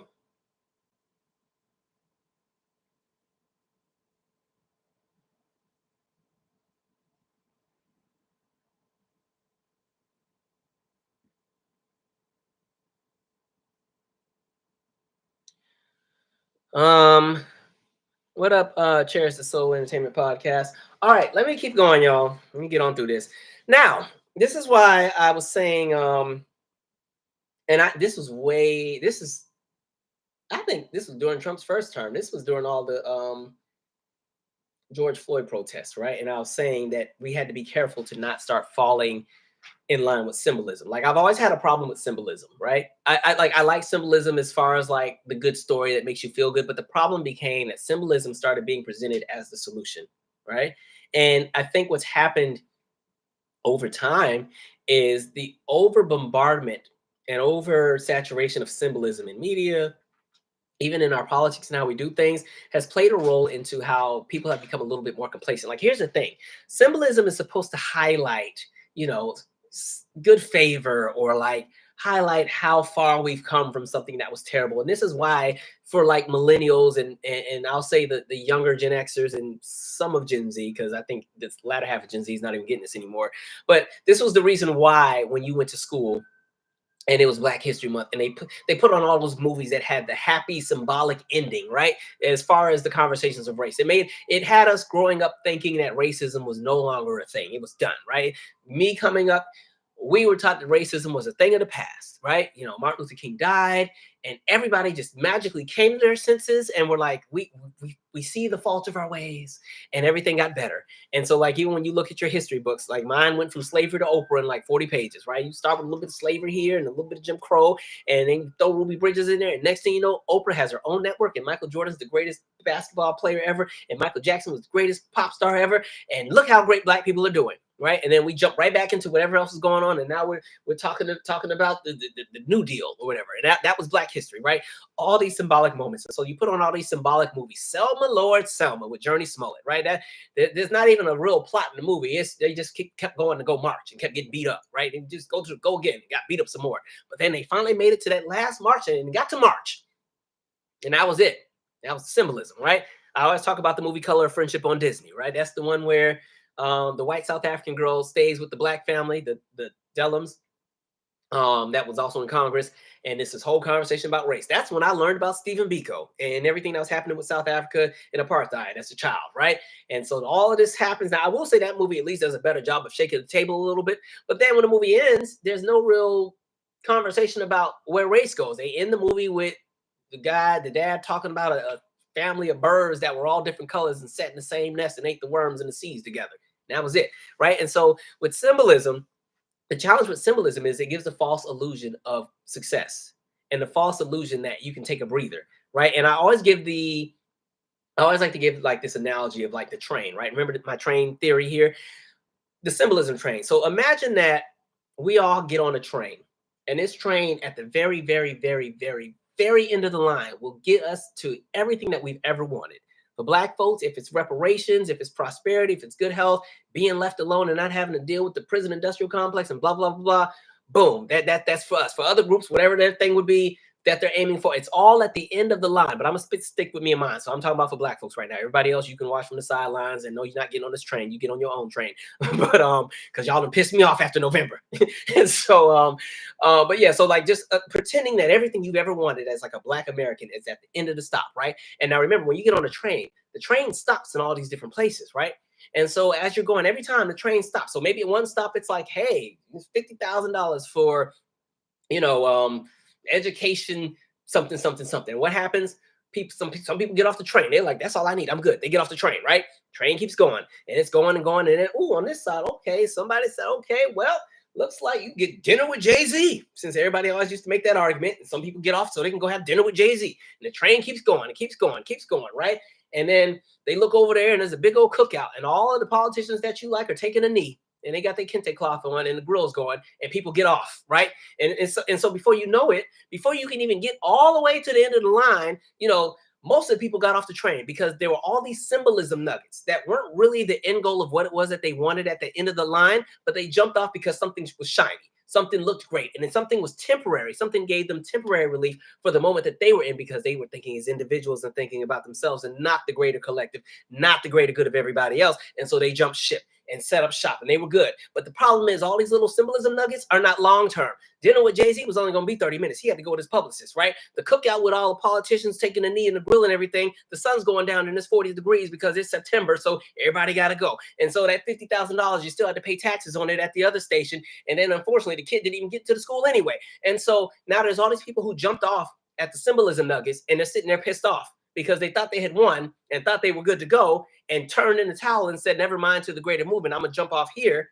And then they're mad because, the train has long gone. They don't even know how to catch the next one because there's not another one coming, right? And that's why I always say, like, symbolism, have those celebrations, but do not use it as an opportunity to be like, we're good here. And I think one of the challenges that Black people are going to really come up against are what I call symbolism nuggets. So even with Orange Man making his declaration about Black History Month, because, they canceled everything else, like in the federal government side, and, they can't celebrate this and celebrate that. And then he made this whole post about, we love the contributions of Black Americans and blah, blah, blah, blah, blah.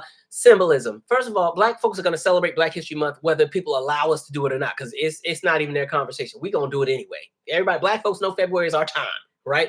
And again, we celebrate our history year round anyway, but in that February, that's our time. So him somehow making a post about something that was already existent, symbolism. That's not anything tangible. You haven't done anything to fix anything. That's you trying to do some self-gratification type nonsense to make you feel good about the fact that, oh, I did a good deed for the blacks because I have a great relationship with them.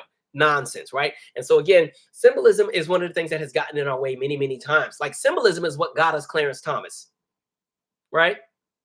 Let's have that real conversation, can we?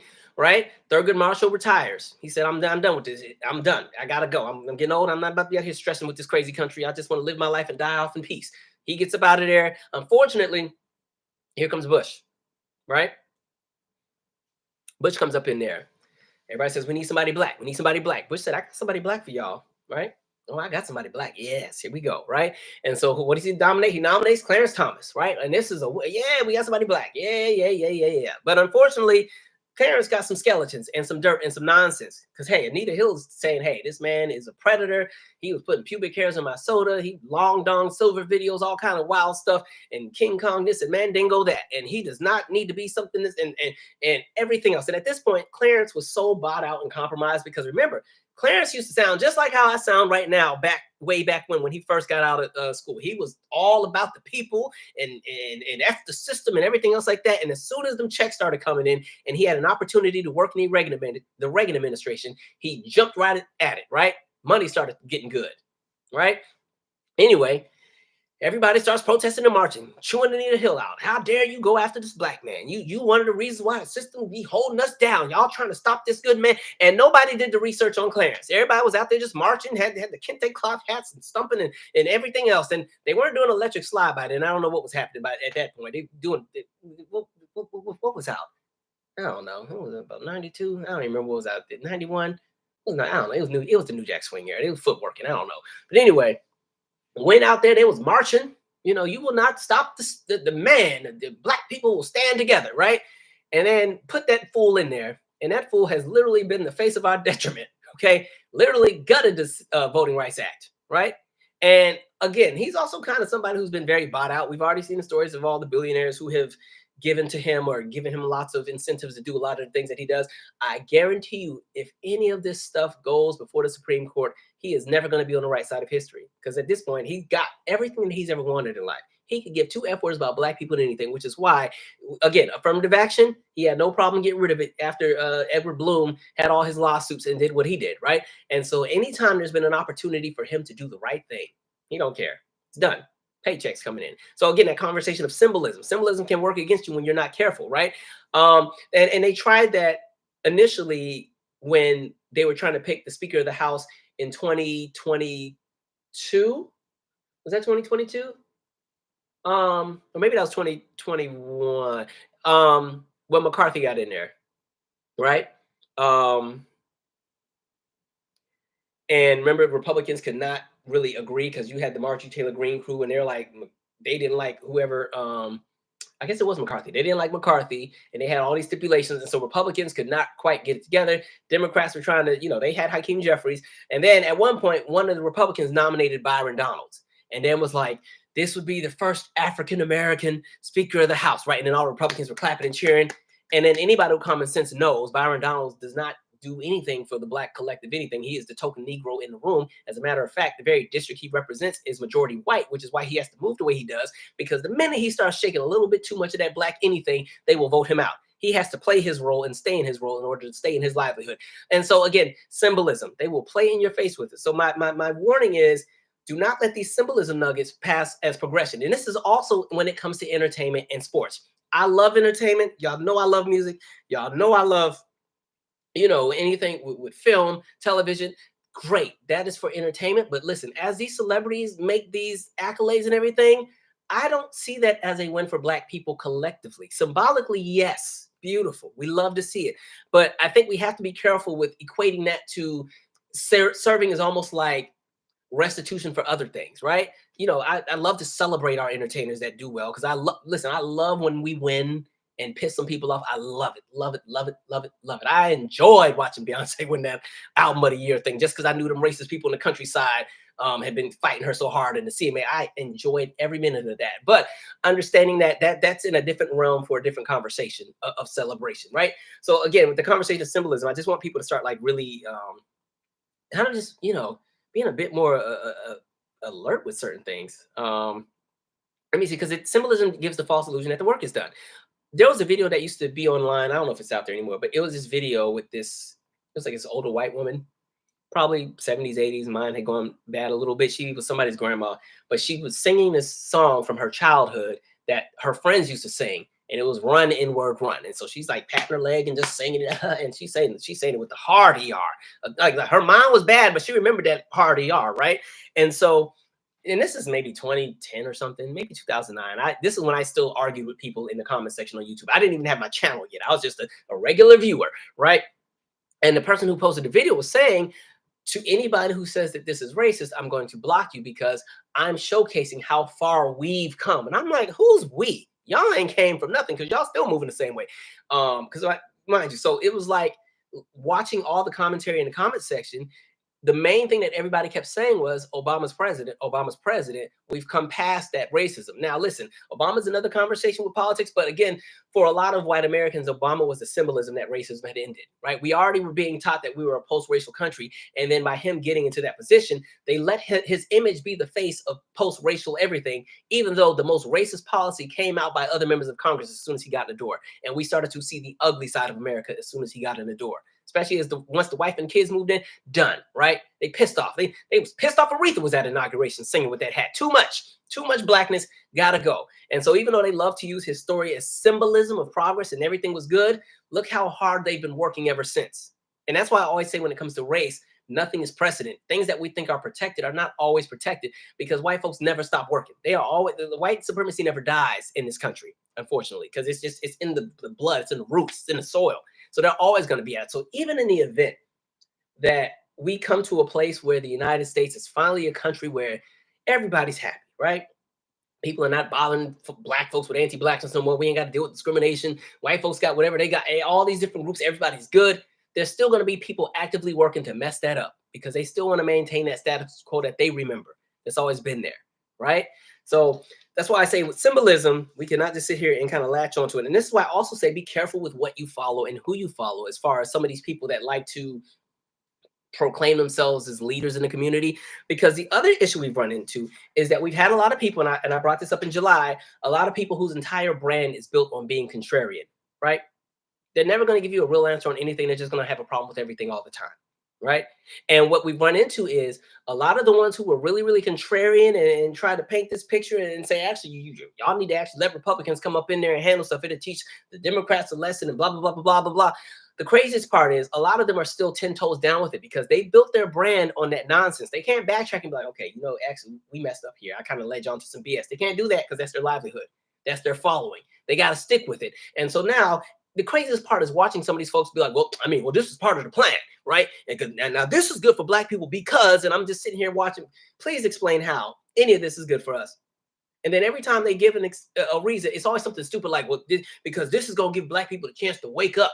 I say, that's not anything tangible. That's you trying to justify your nonsense. That's you telling black folks to disengage from everything because y'all wanted to teach millionaires a lesson as if millionaires care, right?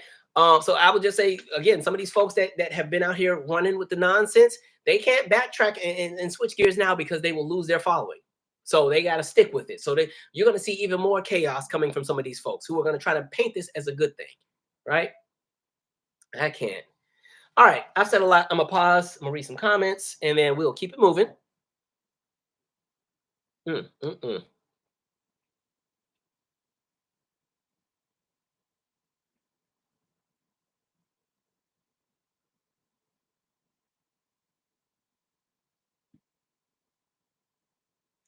Calvin, have you seen the meme of what DEI stands for? Don Jr., Eric, and Ivanka.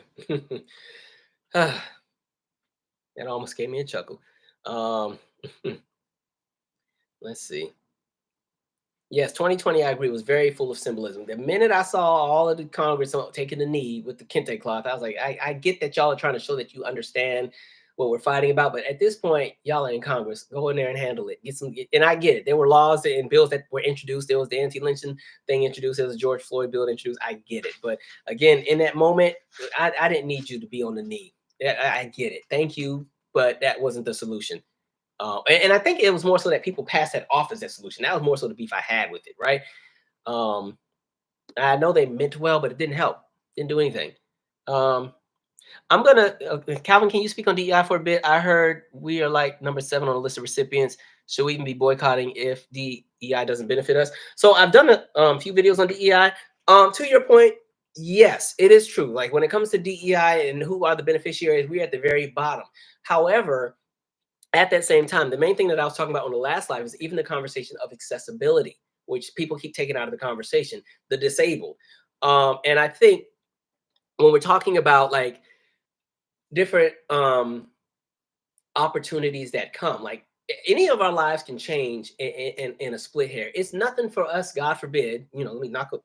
I don't think this is real wood, but I'm gonna knock on it anyway. God forbid there's an accident and you're paralyzed tomorrow. You still have to go to work. You still have, especially now with, we don't know what's happening with the federal government, you still have to take care of yourself. And so that aid was always there to kind of make sure that people would be, accommodated in a way. And I think when it comes to the DEI conversation, especially if we're talking like a lot of these offices, it's not necessarily about hiring people, because I think people are mixing it up and thinking DEI means we're hiring people. It's more so the conversation of creating an environment where people who are representative of different groups, whether it's, Black folks or Latinos or women or people in the LGBTQ plus community, all these different groups, it's ensuring that at the workplace and at these different establishments, especially those that are federally funded, that they have protections. That's more so one element of it. It's not just hiring. And so the conversation has really been about who's benefiting as far as who's getting these jobs. And when we're talking about like those chief diversity, equity, inclusion officers, in that aspect, yes, they're looking right past us a lot of times. But the other aspect of that conversation are the protections that were once there. And again, it's almost like that cousin to affirmative action and making sure that you're just opening up that playing field and making sure that there's an equal opportunity or a conversation around equity that gives people like that fair shot. And the thing is, too, just like I said on the last live, so I'm not going to spend too much time on this. Like, DEI pretty much benefits everybody, but they make Black folks the face of it. And the reason why I've been going so hard about it is because, again, the whole anti-DEI movement is rooted in anti-Blackness. It's not rooted in the idea of cutting how many white women are getting jobs. It's they see our face and think we're undeserving. This is why when that bridge crashed and fell apart in Baltimore, the first thing they said was the DEI mayor. Right? DEI is just code for Black, in the same way that woke is code for Black, in the same way that CRT is code for Black, in the same way that all these different things, it's in anti-Blackness. It's rooted there. And that's really the conversation that I approach it with. And the other thing too, and it's funny watching white women go so hard against it. And I'm like, y'all are the main beneficiaries. Y'all are the main, in the same way that y'all were with affirmative action. And y'all out here marching. And it goes back, somebody got so mad I said this on Twitter. But again, with white women, which is very interesting, especially those like Meghan McCain and all of them, understand there's a lot of white women who, in my personal opinion, don't have a sense of self. And because they also are striving to feel valued by the very white men who treat them like the scum under their shoe, they're willing to go above and beyond when it comes to extremities to be seen. And this is why a lot of times you see so many white women that are so vile and just cold and have no empathy, because they don't want any ties to that element of being seen as a virtuous woman. Because when we're talking history, right, the imaging of white women, when we're talking 1700s, 1800s, 1600s, was that white women were virtuous, right? They're virtuous. They were like godly. They wore white. And even when it came to sex in the bedroom, right? This is back in the day where a lot of times, sometimes the wife didn't even share the bed with the husband. Right? Sex was so taboo in some communities way back when, where, sex was literally, turn the lights off and everything. All right, let's go ahead and get this. And it wasn't this very sensual anything. It was, all right, let's go ahead and get this on over with so I can make some babies with you. Because at the end of the day, the slave masters were so pressed about the sexuality that was oozing from the Black women on the plantations. They were attracted to that because the Black women were endowed and had hips and thighs and stuff so much better than what Rebecca had, right? And so Rebecca wasn't really enjoying sex because homeboys fantasizing about the women on the plantation, right? And so again, white women always had to do this very dainty kind of thing. That was their thing for the longest, right? And then over time, they started recognizing it didn't work because they didn't have any rights. They were getting knocked upside the head by their husbands all the time. They didn't have, they weren't allowed to do this. They weren't allowed to do that. The husbands treated them terribly. That's why all the white women in the 50s were miserable and alcoholics and depressed, right? They didn't have jobs because they didn't have to work. They didn't have to really watch their kids because they had black people doing it. And then they weren't really seen or heard from in the house. They just needed to shut up and clean and cook. Husband comes home, he doesn't like what's on the stove. Now again, he beating the wife down some more and everything like that. He's not involved with the kids, right? And so they start wanting to have a sense of purpose. They want to start being seen. And this is why you start seeing so many of them really do the whole tough chick thing. But then it shifted into not only just being the tough chick, but now I'm going to also just be, I want to appeal to my conservative white male husband. I have to appear to be as tough and as strong as he is. So now I'm going to act like I have no heart. I'm going to say things that are just absolutely terrible. And that's why and culture and all of them have been able to get the brands that they've been able to get, because they just can't go around being a decent person. Like, think of every white woman anchor that works at Fox News. All of them say the most vile, horrible things and are proud about it and are 10 toes down, because that's the only way that they can be seen by their conservative white men, right? Think about even, remember Aaron Hernandez, the football player that died? Once he kind of got outed, and then there was that white lady that was the radio commentator, and she pretty much mocked his death. Like, he hadn't even been dead a day yet. And I forgot exactly what she said, but I'm like, dang, y'all are stone cold, right? But it's a thing for a lot of them, where their only way to feel like they can have the same kind of power that white men have is to try and act like them and emulate them. So they will literally defy and put womanhood on the sideburners to try to be in the same space with them. And that's why a lot of them vote the way they vote as well. They vote with the idea of still being married to the idea of patriarchy, because they want to be seen, want to be valued. Pretty much pick-me's, right? That's how a lot of them move. I don't even know how. Oh, this was DEI. I forgot where we go with this.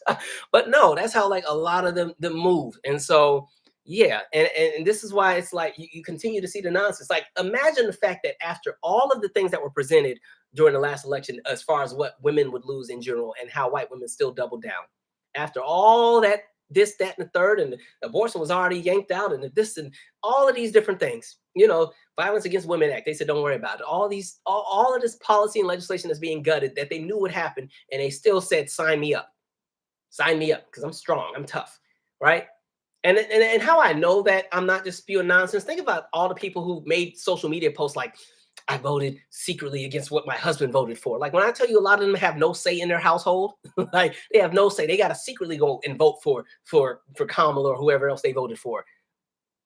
You can't say the same in other households. I'm sorry, but whatever. Every household has their problems, but yeah, white women collectively, to me, there's a lot who just don't have a sense of self and what they are, who they are. And so again, whiteness comes first for them. Anyway, we ain't even got to the Grammys yet. Somebody said Clarence Thomas is a stain on this nation. Mm-hmm.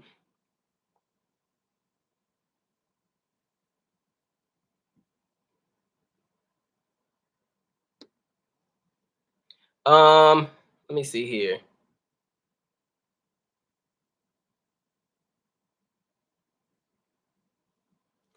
Somebody said it's exactly, perfect example. I'm glad you said that. Somebody said then had the nerve to say it's common sense that it's DEI. The lady that's the new press secretary for the White House. Another example, right?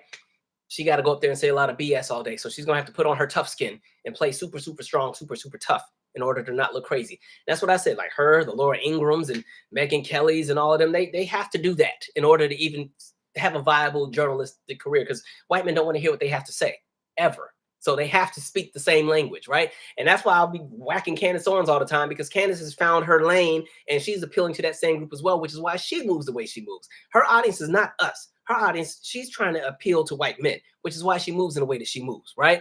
Okay, enough on her and them. All right, that is all of my political talk, I think. Okay, good. All right, we'll get to a few things that are a little happier. Let me jump to this AP. Right now, this was the AP and Babyface. Now, we know the Grammys were last night, and you have all of the people who are coming in through the red carpet and taking pictures and doing interviews and having all these different moments to connect with folks and so on and so forth. And there are these two younger journalists, two white women, and they're interviewing Babyface. And as they're interviewing Babyface, one had asked a question about just the changes in R&B music and so on and so forth. Babyface is literally mid-answer. The other journalist, she sees what's that girl, Chappelle Roan? That girl, the lady, she had the red hair, right? She sees her off in the distance. And so she's so pressed about getting Chappelle. I hope I'm saying her name right. If I'm not, I'm sorry. I don't pay attention to a lot of the new folks. It's hard to keep up, right? So Chappelle, she sees Chappelle or Chapel, whatever her name is, totally forgets about the Babyface interview, and then says like, "Oh, Chappelle, Chappelle or whatever the girl's name is." And then they pretty much tell Babyface the interview's kind of over. Babyface, because he can sense that they're distracted and they're trying to get somebody else's attention. He's like, "Oh, y'all, okay, you go do that," and then that's the interview, right? So they decided that the legendary Babyface was not worth their time because they had to go and get the attention of the new act that just came into the game, right? Now I will say this: one, keep that apology because they did. Well, first, the two of them apologized. They had some video towards the end and gave some explanation about blah blah blah blah blah and how much they love Babyface. And I'm like, save it, save it, save it, save it, save it. I don't want to hear it. And then the AP also released an apology, and I'm still like, y'all can save it too. Here's the thing: this is one of the things that I hate about like pop culture in the current moment is that to me, a lot of it's not rooted in anything, and there's not an appreciation for a lot of aspects when it comes to entertainment. There's only like one certain section or segment that gets recognition, and then a lot of times legends and a lot of black entertainers and producers and everybody else, they get brushed over, right? And the thing for me is that I'll say like there's no regard for the past right now in entertainment. Everything's about the right now. And we've had these conversations. It goes back to, I think a lot of it has to play with the fact that now we have a generation and a half, almost maybe, yeah, about a generation and a half. I'd say younger millennials and all of Gen Z, and if you want to include Gen Alpha, where there's not that, what you say, like a music history that exists anymore, right? You know, I feel like most of my music history as a child came from watching TV because there were so many different specials on that taught you to appreciate all these folks, right? There would be all these award shows, and as soon as I see my mama jump up for somebody, then I knew that's somebody I should pay attention to. Or if my dad which my dad never got excited about a whole lot, but let it be the right act, right? Let it be Brothers Johnson or something. My dad used to just be excited, right? So then I'm, 6 or 7, and I'm seeing him, and now I know, okay, this is somebody I should be paying attention to. And if it wasn't that, it was VH1 with all of their historical shows that taught you about rock. Like I got introduced to all the 60s, 70s, and 80s rock bands through VH1. I also got introduced to all of the soul and everybody else. But like as far as being introduced to different genres, I got it out of VH1.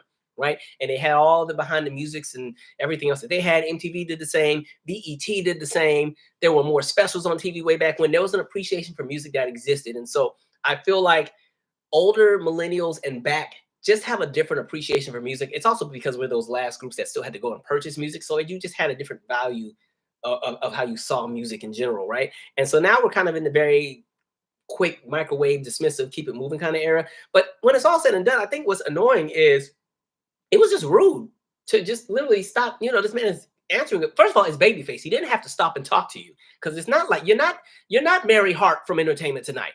Okay. Like you're not. Who else is some of those ones that be doing the interviews? I don't even know. You're not Ryan Seacrest. Okay, you're not any of those people. Ananda Lewis don't do it anymore. I hope she's good, but you're not Ananda Lewis. Nobody knows who either of y'all are. So they were nice enough to stop and talk to you, and then you sit there and play those games in their face. And again, this is not even any disrespect to Chappelle Roan or whatever. First of all, I didn't know who she was. First of all, I thought that was Lord. Remember Lord? I thought Lord had dyed her hair. I was like, oh, okay, Lord finally coming back, right? Somebody had to school me and be like, oh no, this is the Chappelle Roan. She had a really big hit with something. I'm like, oh, okay, cool, right? And the thing is, this is why I love that I've lived many, many lives. Because back during my journalism days, let me tell you how the red carpet works, because that didn't even have to happen. First of all, how the red carpet is set up. Let's say the entrance is here as far as coming onto the carpet and the venue is there. They line up all the publications by like least important to most important. The most important publications are closer to the door, right?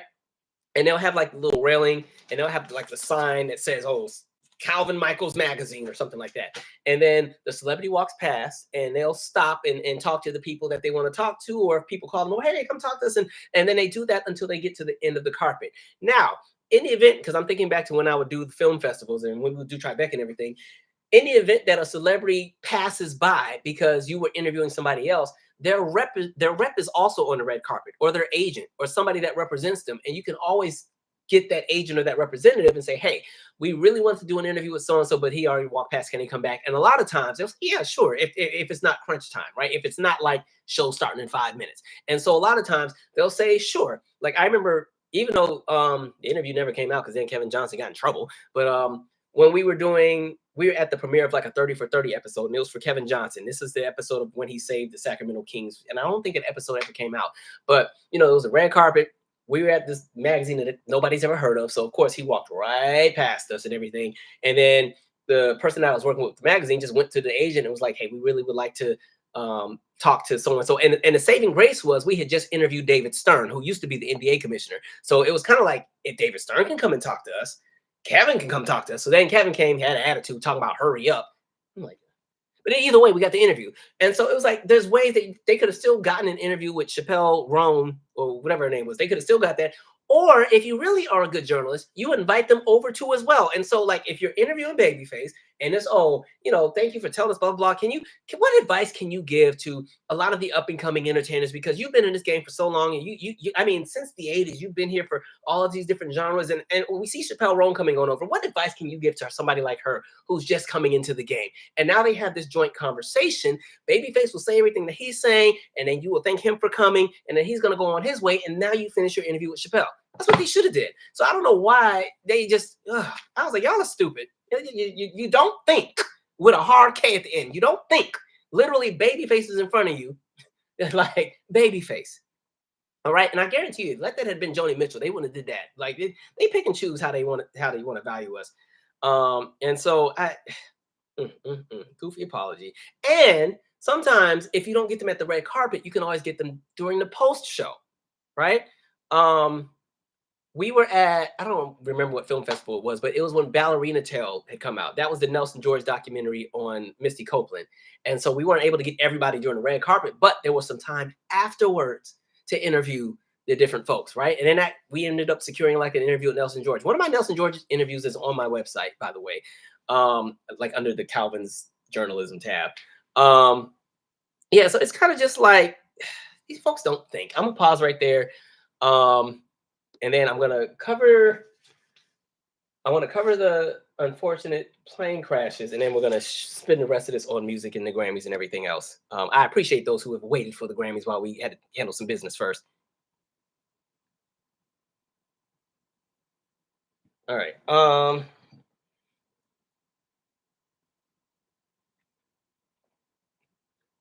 Denise said, one orange don't stop no show we celebrating anyway. Exactly. Black History Month don't start and stop with one person.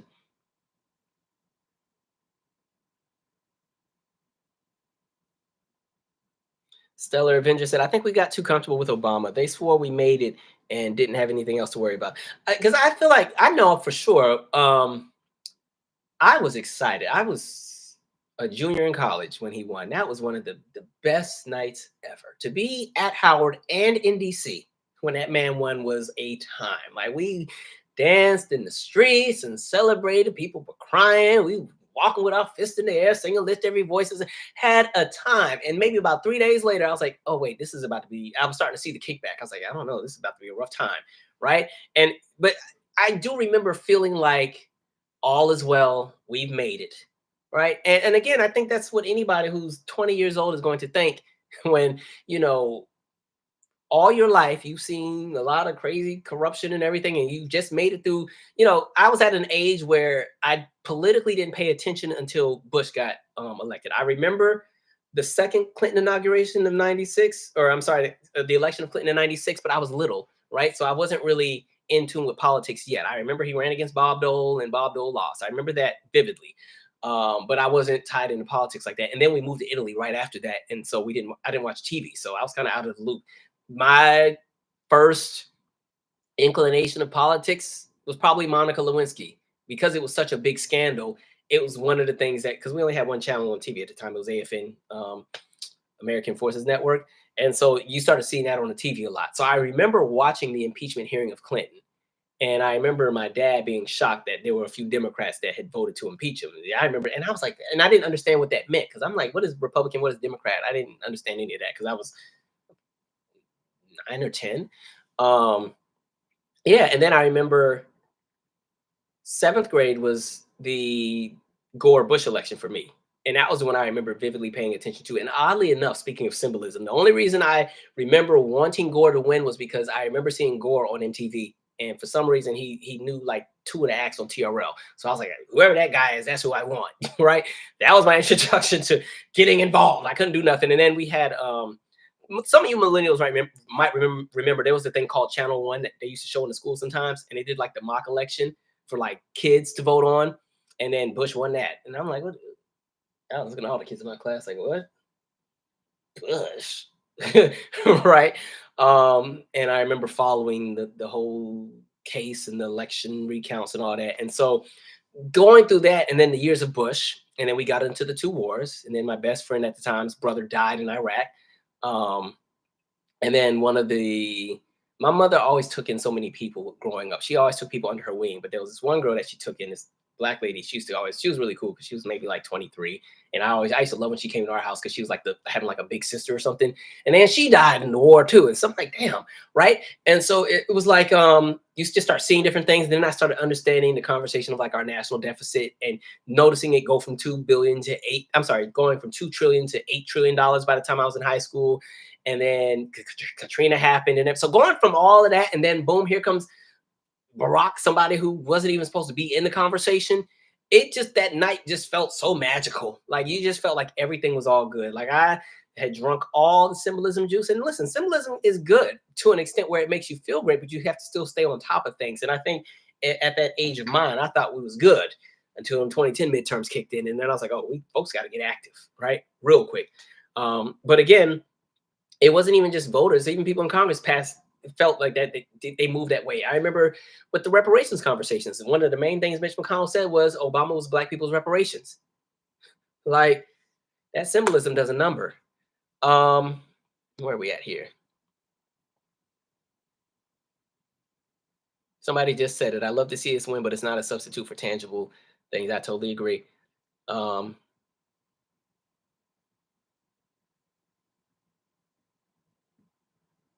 Somebody said they never thought they'd see me use the term "pick me." I learned it on Twitter, and it's always Twitter to me. It ain't X. You X out of that because it's Twitter for me. All right, let me see what your comments are on this. Chappelle. I hope I'm saying the name right. Somebody phonetically tell me how I'm supposed to say this girl's name. Thank you, Jasmine Jones. The kicker is that anti-DEI is going to be used to get those white women put out of the workforce and into proximity to their men. Exactly. They need to making babies again. And JD Vance just said he said, I want Americans to have more babies. I'm like, and who are you? Who are you? Right now you get to dictate. You're not even the president. Okay, you not Elon got more power than you right now. You lucky to still even be in the room. If Elon says you got to go, JD Vance, you're gonna be out of there. All right.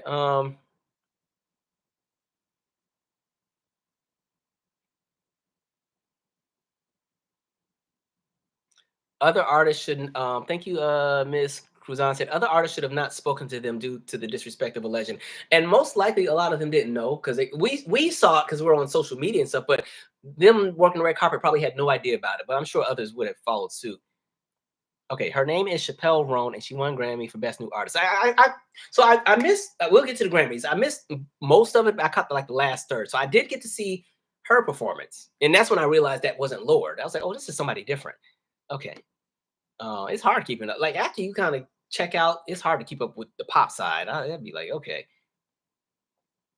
Somebody said I became a fan of the Ozzy Brothers and Prince because of my grandmas. I remember, yeah, I remember as a family the way there we oh, I miss my family sometimes. I miss like that setup. You know, having sometimes to accept that things will never be the same because like my father's gone, and then me, my mother, and my brother all live in different states. Those days of like everybody like in the room together watching something as a family, I miss those. But I remember like I remember we watched Purple Rain as a family because we all loved the very end of the movie. Now they make me leave the room when Prince and Apollonia had that scene in the bedroom. You go upstairs real quick, or whatever, and then I'd still be peeking from the side of the stairs. But yeah, I remember watching Purple Rain as a family, and just I remember. I remember. I think it was the Grammys, either the Grammys or the VM. I want to say the Grammys, and this was like big. This was TLC was really really big, and I remember Coolio had performed Gangsta's Paradise and brought out Stevie Wonder. My mom don't even like rap music, but Stevie came out and my mom lost it. right? And then Coolio had won the Grammy over TLC, and I remember I was mad because I wanted TLC to win. um, yeah, what a time! Like a lot of my music taste came from like the family in the room. I remember Toni Braxton's "Making Me High" came out when I was in Savannah at my grandma's house, and my grandma was talking about how she didn't like her haircut. I don't like that hair she got. Like she liked Toni with the curly stuff, but whatever the thing was where Toni had to suit, my grandma didn't like that part. She said, I don't like that. That don't work with her. She need to go back to the other thing, right? Yeah, let me see. Somebody said the way you still struggling with this name is killing me. Listen, I had yet to hear the name said to me. I've just read it. um, Babyface is a legend. Babyface is a legend. Class act. Class act. But do we know who the journalists that assaulted Babyface are? I don't even know their names. I didn't even have the energy to follow up with them. Um, Somebody said to be in DC period when Obama won was a time. I mean, even I didn't go to the inauguration because it was too cold and I had to work the front desk. So I was happy to not be outside that day. But I mean, that was a time, a time. Like there were so many galas and parties that I couldn't get into because I wasn't 21 yet. But yeah, I just remember feeling like a sigh of relief. Like finally, things are gonna be good. And he had the House and the Senate too. And this is when the Supreme Court was a bit more balanced. I was like, oh, it's a great time out here. Let's see.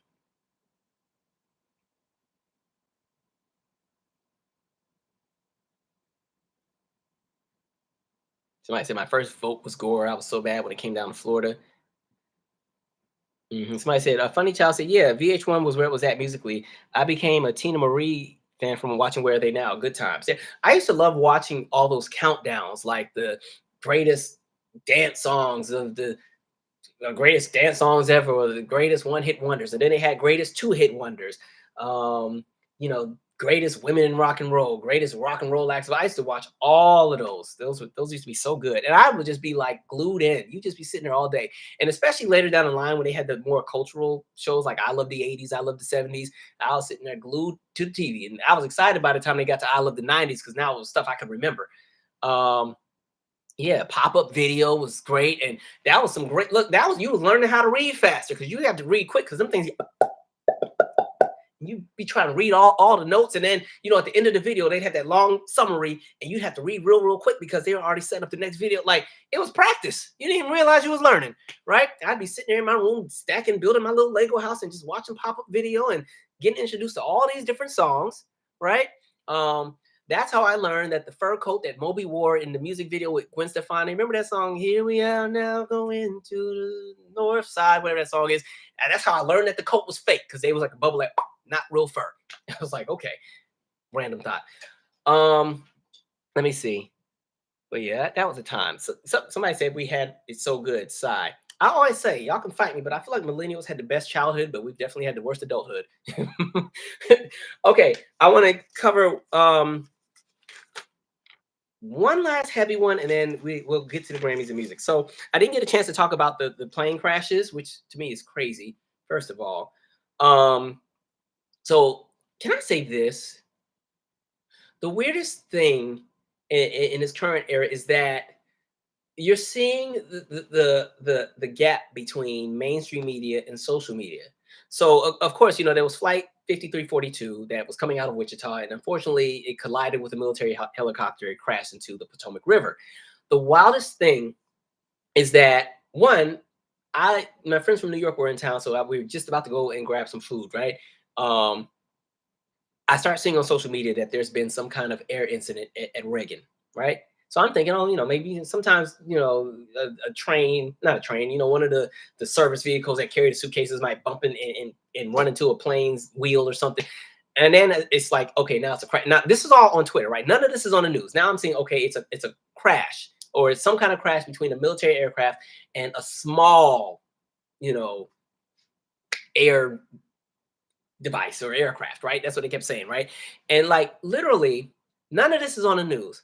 Social media was so fast that they were able to figure out what plane it was and whether or not it was a commercial airliner or whether it was a private jet, right? They were able to determine, okay, somebody on social media literally was able to look at the flight data, look at, because you can also trace the flights, and they were looking at all the flights that were supposed to be landing around that time. And it was crazy because at that time it had said that the flight out of Wichita had just landed, and the people were like, nope, it didn't land, it didn't land. That is flight something, something, something out of Wichita.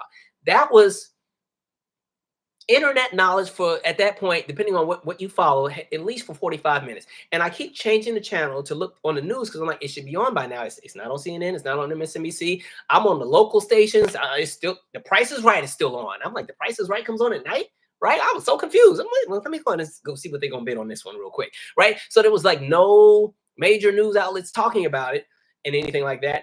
And then finally it comes on, but the news media, again, now I get it. They're not going to just start saying things that they can't confirm it. But now the news media is saying there's been some kind of incident at Reagan National, but there's no details that have been given. And at this point, social media's already done figured out one of the military. I'm like, this is freaking crazy. And then there's people who are giving accounts, because just to kind of give you a visual of how this all would look. So Reagan Airport sits right at the banks of the Potomac River. And so when the planes land, is that the Potomac River?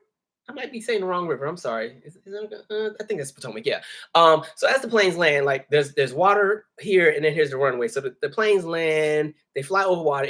You'll be paranoid when you fly because you don't see the ground until you literally touch it. You'll be like, are we landing on the water? We got the crash, right? And so there's the water there across. So there's the river, and then across is a military base, right? And then there's also 295 where the traffic is circling, and then there's a bridge that goes around, right? And so across, that's technically Maryland. And then on the other side where the airport is technically Arlington, Virginia.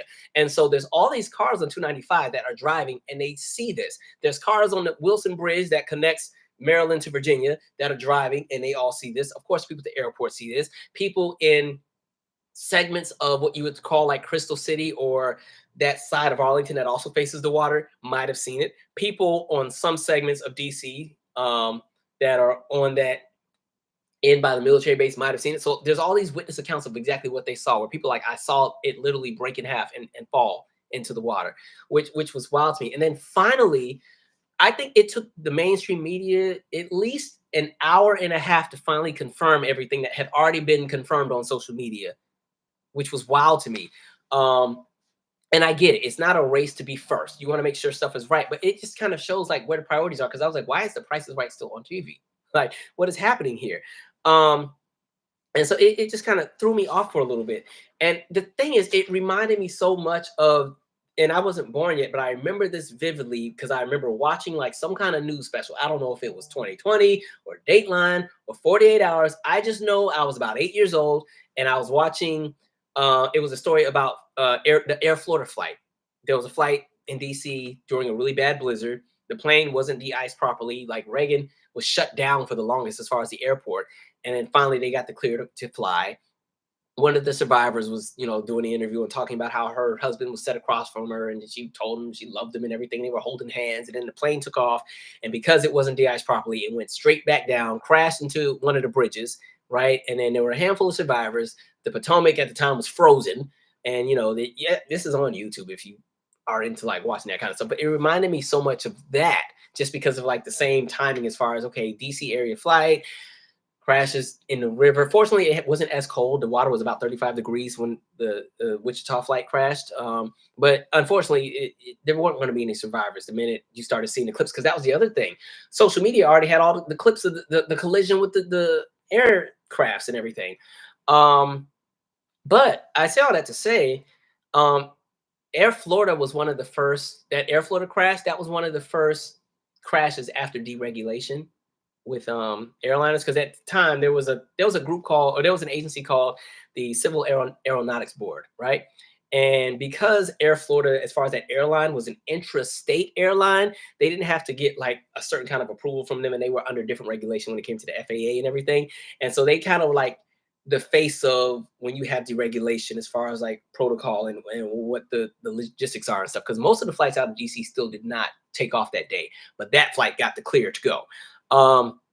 And so, and the only reason I remember all this is because again, we were getting ready to move to Italy, and that summer, TWA Flight 800 had just blown up. So I already had like a phobia of flying really bad. And then like a fool, sat there and watched this whole special about this plane that took off and crashed on the bridge. So I'm just like, by the time we got on that plane to go to Italy, my mom had to pray with me about 6 times because I did not want to get on the plane. I knew we were going to be over water for 8 hours. I was not feeling it. Oh my gosh. So getting back to this flight, what was also wild, and I knew it was going to happen, I even tweeted about it. I said, watch, before there's even any information, you're going to start seeing a bunch of racist people start tweeting DEI, DEI. And this is why I said around that conversation with DEI, even though DEI pretty much benefits everybody, like Black people are the face of it when there's something wrong with it. When everybody's benefiting, they love it, right? They DEI, DEI, but let something go wrong. We got to be the face of it every single time. And so there's all these tweets about DEI this, DEI that. I go to the barbershop. Oh, that was the other part I was going to say. And then the crazy part, as we're leaving to go, get our food and stuff, because for some reason, I'm like, why are we eating in Arlington, Virginia? Like no disrespect to y'all, but we're in DC. Why are we going to Arlington? But you had to go on the, when you're going to 395 and crossing that bridge. The craziest part is you could see the incident from the bridge that I was on, like off in the distance. You couldn't see like the plane and stuff, but you saw the just dozens of first responder vehicles and helicopters and lights. And I'm like, that is wild to me. Like it's crazy. But anyway, but getting back to all of this, like I think people, again, that flight to me is symbolic of just, God forbid, the realities of what happens when you start doing more deregulating and everything else like that. Now, as far as that AirFlorida flight, the conversation around that isn't really relevant to this current moment because like the CAB no longer exists, right? And that airline also went bankrupt and is long gone. But again, like even when we're just talking about the reality of what is. Now, I don't think this necessarily is connected to the recent crash from last week. But again, when Trump got in there, he fired the head of the TSA. He fired the Aviation Security Advisory Committee, fired all of them. He froze the hiring of air traffic controllers, right? He also sent out the OPM, the HR group, sent out that thing for, a lot of air traffic controllers to resign, right? He also fired the top FAA security advisors. It's just like, now I get it. That none of that will really make a difference with what was happening with that flight, but just understanding if we had a crash like that just now when everything was still in place, imagine, God forbid, what can happen when you keep deregulating and gutting things because you're all about profits. But we've seen what's been happening with Boeing and them cutting corners, right? And how them cutting corners and not including certain softwares had those 2 planes crash from Ethiopia, right? And how we've seen all these different things take place to the point where now it's affecting Boeing's bottom line, right? They had a really, really bad fourth quarter. I forgot what their loss was, but they had a huge loss with their quarter at the same time as them just coming out of a strike where you had to do the bargaining and everything because employees are like, you're not paying us enough.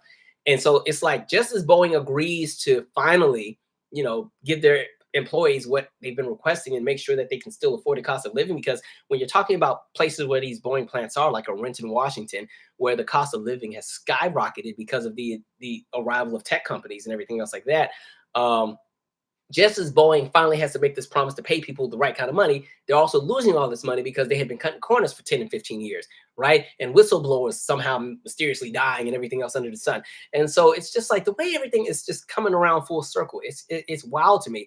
And then it gets crazier because then you also see the clip coming out of Philly where there's the medevac airplane that unfortunately crashes. And the weird thing I'll say, the most disturbing clip I saw, I didn't really try to look at too much of those clips because that was a little too close for comfort because it's like body parts and stuff in those videos.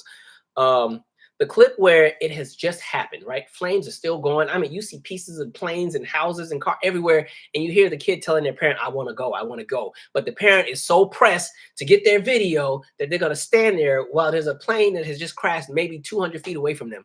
And it's like, sometimes you also need to use discernment and common sense. Like, why are you still standing there? You don't even know if there's going to be another explosion from some other fuselage that might not have exploded when the plane came down. Like everything, I get that everybody wants to be self-reporters and stuff, but sometimes you also have to like think and use common sense and safety, especially when there's other people around. You got children around, and that's some stuff they don't need to see. That's an image they are never going to forget. In the same way, I still remember that 48 Hours or whatever show I was watching, in the episode about the flight that crashed in DC. That child will remember standing there and hearing no sound. They will remember feeling the ground shake. they will remember the heat that they felt from just that first whiff from the explosion. And they're going to remember how they felt when they were ready to go and they didn't feel safe. But as a parent or uncle or cousin or whoever, you were so pressed to get that shot that they're going to remember how it felt to feel unsafe in that moment. And when they trusted you with their livelihood, you were being a selfish person because you wanted to be the person to go viral. Wild to me. But I feel horrible for everybody who's involved with that. And that's why even when they did all that DEI talk, I said, watch everybody who's flying these planes be white. And here we are. The pilots of the military aircraft, white. Pilots of the jetliner, white. And I'm not trying to say, so be it, but it's like, again, anti-blackness is so strong that from now on, and it goes back to what I was saying, like, a lot of people in white America can never see the faults of their ways. They think anything that's wrong in society is somebody else's fault, which is why it was so easy to throw out DEI. Now they realize it's them. Well, what did they say? Well, it was because the DEI trainings, the people that trained them were DEI hires. So I'm like, so y'all just going to keep moving the goalposts, right? I go to the barbershop. Trump is on the TV because they had the news on, and Trump is over here talking about DEI. And I'm like, what does that have to do with two planes that crash over a river in front of it? Like, what does that have to do? And the fact that the jetliner was 300 feet from the ground, they were almost home. They were literally right there. And somehow you want to bring up DEI, right? The DEI boogeyman, just like CRT and woke and everything else. Like, I need white people to get over themselves. Y'all have got to get over yourselves because the entire demise of the country is in your hands anyway. While y'all sit here trying to act like y'all are the gold standard of everything. Get over yourselves. Like, my God. Jeez. I'm gonna read some comments, and now the rest of this is all music. We ain't got no more heavy stuff tonight, but my God, like,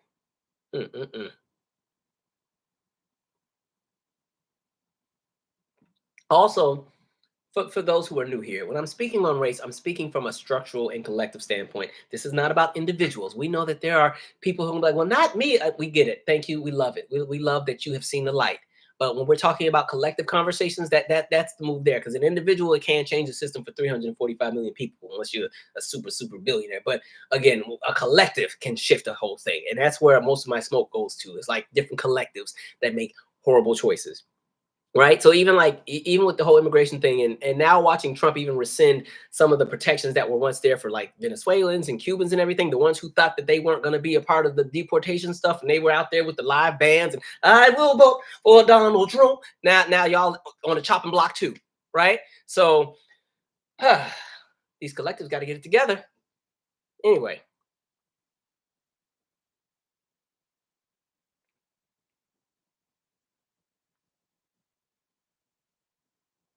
Somebody say, yeah, I get my news from YouTube breaking news.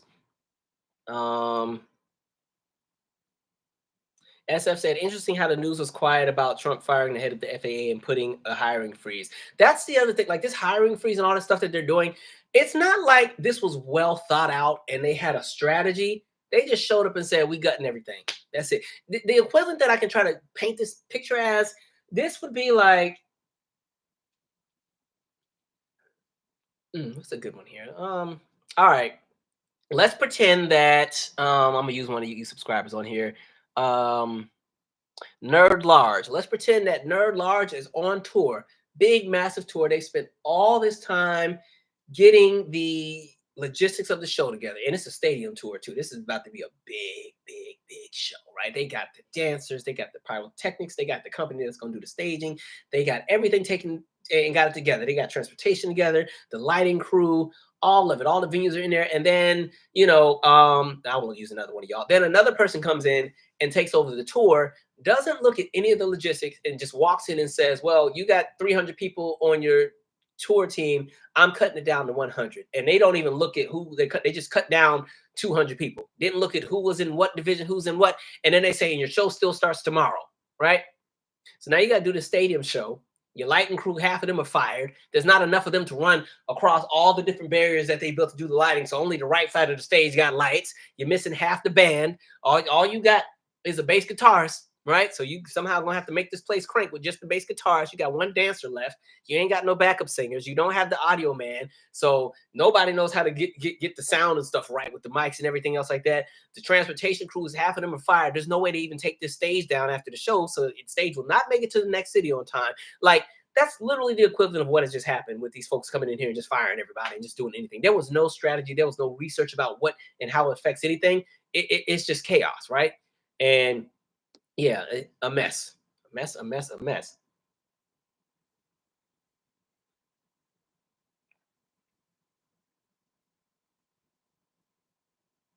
Somebody said these ads. I wish YouTube would figure out what they're doing. Like we did not have this problem with ads until YouTube changed whatever they did like less than a year ago. We still had ads, but it was maybe like I feel like I don't. It doesn't even show me on my screen anymore when one is coming. I don't even know when one's coming. I just see like my numbers drop like by like 200 people and then they pop back up.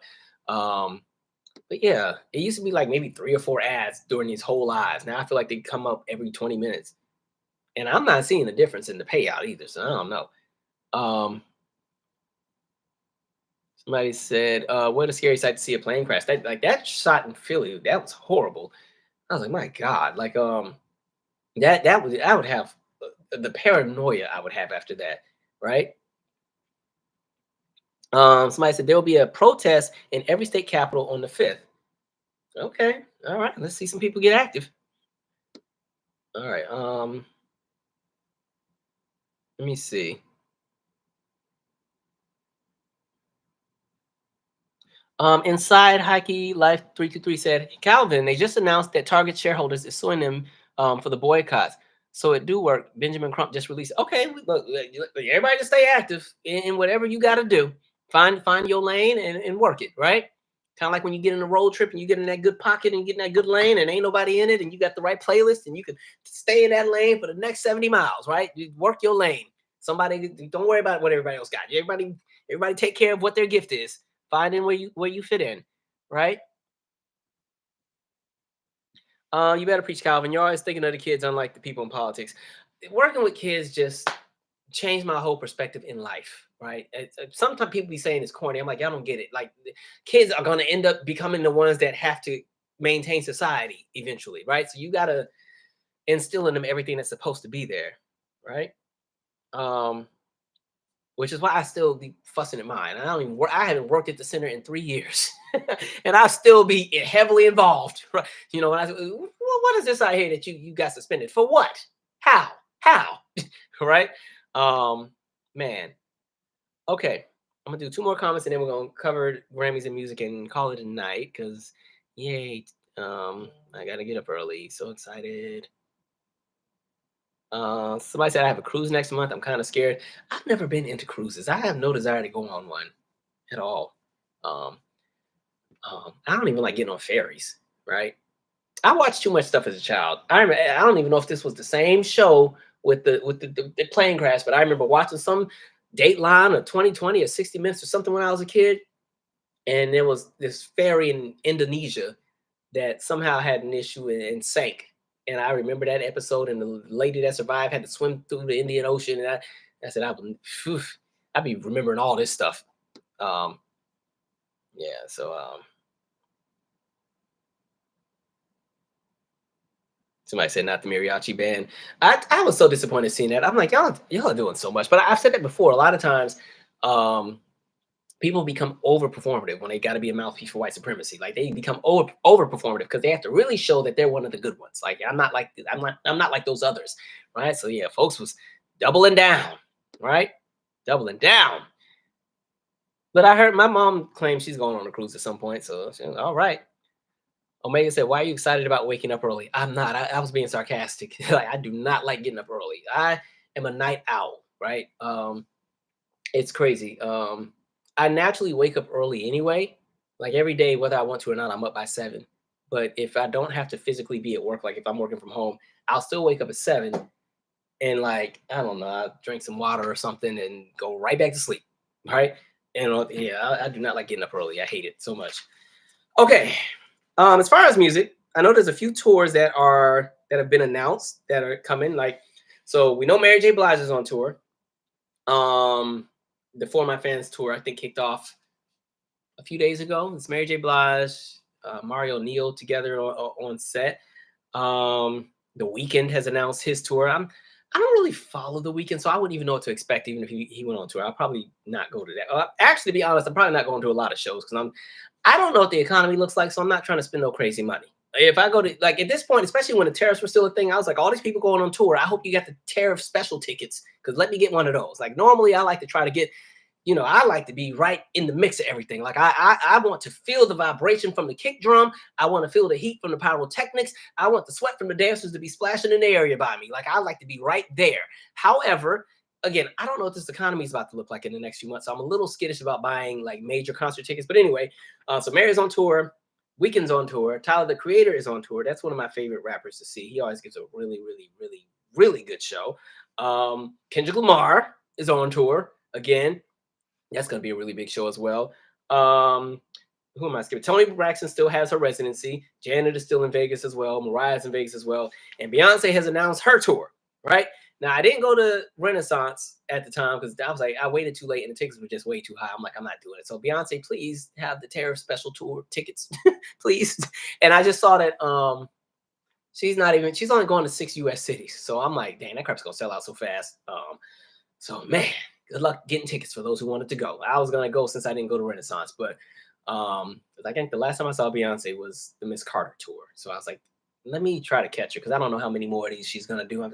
My goal has been to catch everybody. And I've pretty much seen everybody I've wanted to see at this point, minus the ones who transitioned before I could catch them. So, yeah. But we'll see. I think those will be some fun summer shows. Hopefully people will be in a capacity where they can even go and the economy's not in the dumps by then. But yeah, so I'll kind of, for those of you who go, tell me how some of these shows are for the ones that you go to. I think right now, if there's any that I will go to for sure, I know I'm gonna go to Tyler for sure, and then maybe Kendrick, and then if I can get some reasonable tickets to Beyonce. Everybody else I've kind of seen, and I would do Janet, but I saw her 4 times in the last year and a half, and the Vegas show is cool for what it is, but it's kind of an extension of the tour she was already on, but with new songs and a different kind of stage set. So I'm like, nah, I'll catch her next time. Okay, Grammys. First of all, I wasn't even planning to watch because I wasn't interested. And then I just happened to be on social media and everybody kept talking about how good it was. I was like, oh, well, let me go ahead and turn it on. So I missed most of the first half. But I think when I turned it on, I don't remember. Maybe Sabrina Carpenter was performing, or maybe it was the Chappelle. One of them was performing when I turned it on. But the pieces that I remember specifically, I will say this, from what I got to see, this was a much better year than some of the previous ones. The Quincy Jones tribute, I thought could have been better. I think for somebody like Quincy, there's certain artists of a certain caliber where it's really hard to give them a proper tribute because they've done so much. Somebody like Quincy Jones, the question becomes, do you give a tribute to his production in commercial music? Do you give a tribute to what he contributed to film? Do you give a tribute to what he contributed to jazz? Do you give a tribute to what he contributed to all these other, there's so much. So it's like, where do you go with it? And so I don't know if they were able to really capture every element. I think for Quincy, they would have to do like what the Grammy committee did with Whitney Houston, where CBS just aired a separate special just for Whitney Houston as a tribute. Like, I think that's what they would have to do with Quincy, because he just has too much of a catalog as far as production credits, as a composer, as an artist.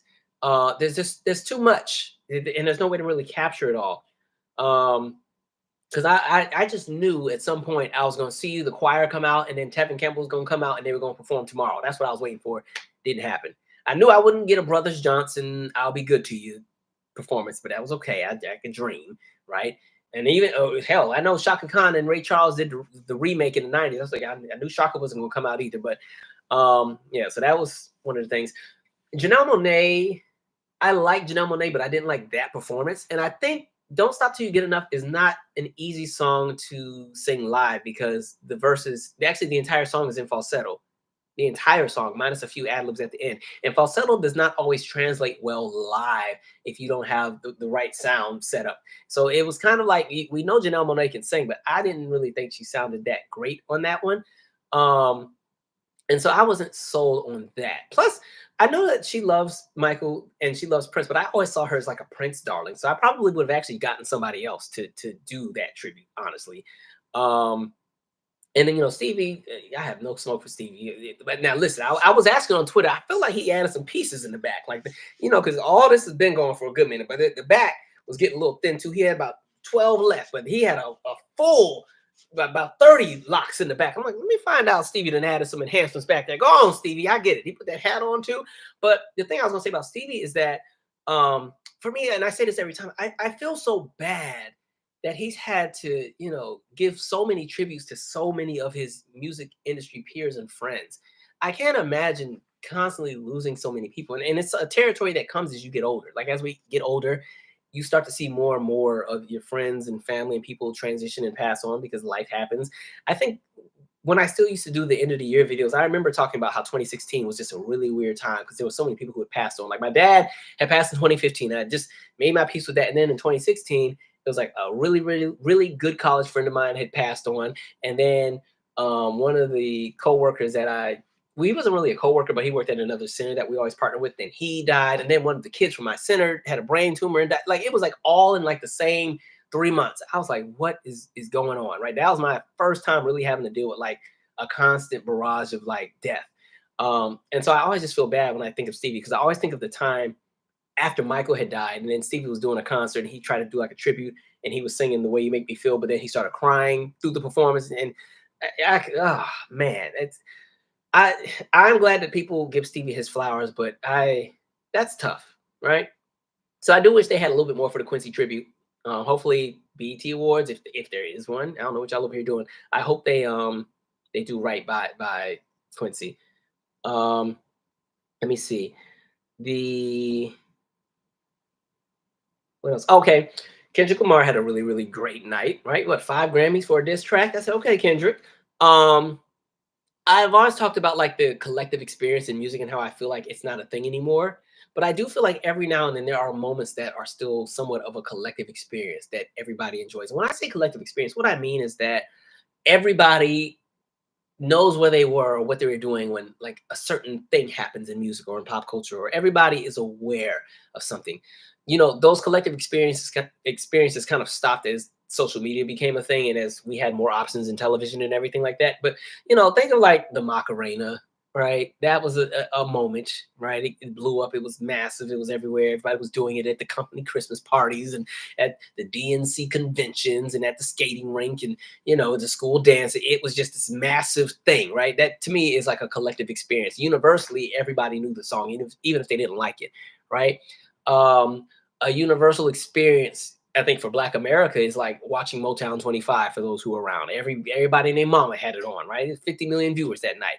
A collective experience, the series finale of MASH, right? 90 million viewers watched that series finale. Like those are collective experiences. And so I think a song like Not Like Us on the music side to me was a song that kind of has the remnants of a collective experience where it's a song that just came out and was everywhere, right? And I think there's a few songs that do that here and there, but as far as one that really just shook the table, and I knew when he won and they're playing the song, you hear that entire arena say the minor line. I'm like, damn, Drake, ouch. Ooh, like for Drake, I'm like, bruh, I don't even know how you come back from that. I mean, I think there's hope for any entertainer. Entertainers can redeem themselves, but sheesh, sometimes you got to know which battles not to jump into. That's why I be talking all this trash on the lives, but like I do not be sticking my neck out to jump into stuff with folks because you never know what somebody has in the clip, right? That's why like I'm not a fan of folks with road rage. I'm always like, don't do that with me in the car. You do that when you by yourself because we don't know who's in that other car, especially if I'm in the passenger side. Do not pull up to no car at a red light and let my window down to talk trash while I'm gonna be the first one in striking distance, right? No. But yeah, so Kendrick got his 5 Grammys, so dope for him. I feel like that's almost payback since whatchamacallit, Good City Mad Kid got snubbed and Macklemore took all them awards that one year, right? Let me see, Doechii. Y'all kind of put me onto her a little bit. And I do enjoy her work too as well. I've liked her since I saw that BET Awards performance where she like took off the wig and she had the cornrows. Ever since then, I was like, okay, I like her. So I was happy to see her win her rap category. What else who else had won? Oh, Beyonce, right? Beyonce, finally, they stopped playing in her face. I'm gonna be honest though, I thought she was about to lose it because every time they presented an award, they kept saying, the 13,000 Grammy committee members voted, and they never say that at the Grammys. And I was like, okay, you know what? They're not giving it to her, and this is the buffer. that every person has to say before the award. That way, people can't be like, this thing is rigged or this is. But I just knew they were gonna play in that girl's face because that was a really intense category, by the way, too. Like, I mean, the other people in it, they were, you get Billie Eilish on there, and then I knew Taylor wasn't gonna win. I'm like, you don't win too many times. People are tired of you. Um, Sabrina Carpenter, I think, was in there. I think the Chappelle Roan was in that too. And then some guy I've never heard of. It was the guy, the white boy. I've never heard of him, but he was in there. Um, who else was? Oh, Andre 3000. Like, it was a really intense category. So when she won, I said, okay, finally. Because honestly, of all the Beyonce albums that I think definitely should have gotten that award, to me, in my personal opinion, for me, it was the self-titled album. A lot of people say Lemonade and Renaissance, and I like all these albums, but I just personally felt that when self-titled came out, because it was, again, that collective experience, it was such a moment creatively, as far as, well, one, it's a surprise drop by somebody of her caliber. You don't really get a lot of surprise. It's hard to do a surprise drop anyway. Fortunately, we are now in the era of iTunes at the time, so it worked. Like, you couldn't really do a surprise drop in the physical era because you can't surprise drop CDs into the store, right? And so she had the luxury of something like an iTunes being a thing. And then she had a music video for literally every song. She had kind of been laying under the radar. I remember she specifically had an Instagram post that said, relax, Beyonce makes albums, because people were cussing her out, like, where's the music? And everybody, I just remember it. We were all watching Scandal, and it was the season finale. And that's when Olivia Pope found out that what's his name was her dad, right? And so while you were on a high from Scandal, you're just about to go to bed. And then I looked on Twitter and I said, what Beyonce did? Oh, shoot, yo. And you start calling people, and then, I mean, we set up and then watched all the videos, right? But even with that, I just thought sonically it was a very, very different album compared to the others in the category. And I thought she had finally, like, expanded her sound into, like, different realms. So I just knew that would be the album to win. So when she lost to Beck, I said, what? Okay. When Lemonade lost, I figured she was going to lose to Adele. I saw that one coming.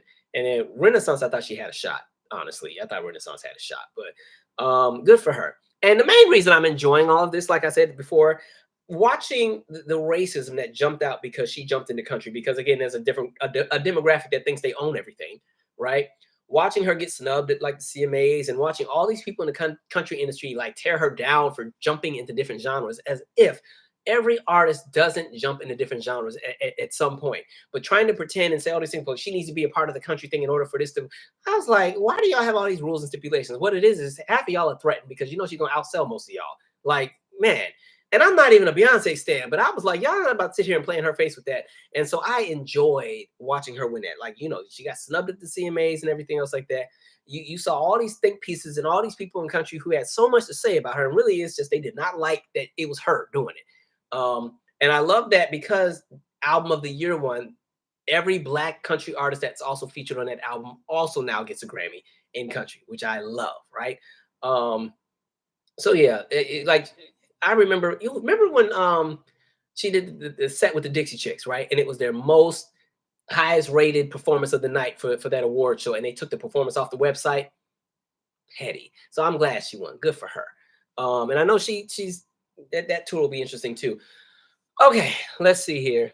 And y'all know I enjoy the Dixie Chicks, or the Chicks, right? After I saw their documentary, I said, all right, I like this group. I went and bought all the albums, right? And they were actually good. So yeah, I enjoyed watching her shake the table. But yeah, it's crazy how people want to police Blackness and what we do in music as if we didn't create any and everything. I suggest you guys go and watch my Music Talks videos. I have another one coming. The next one is the New Jack Swing one.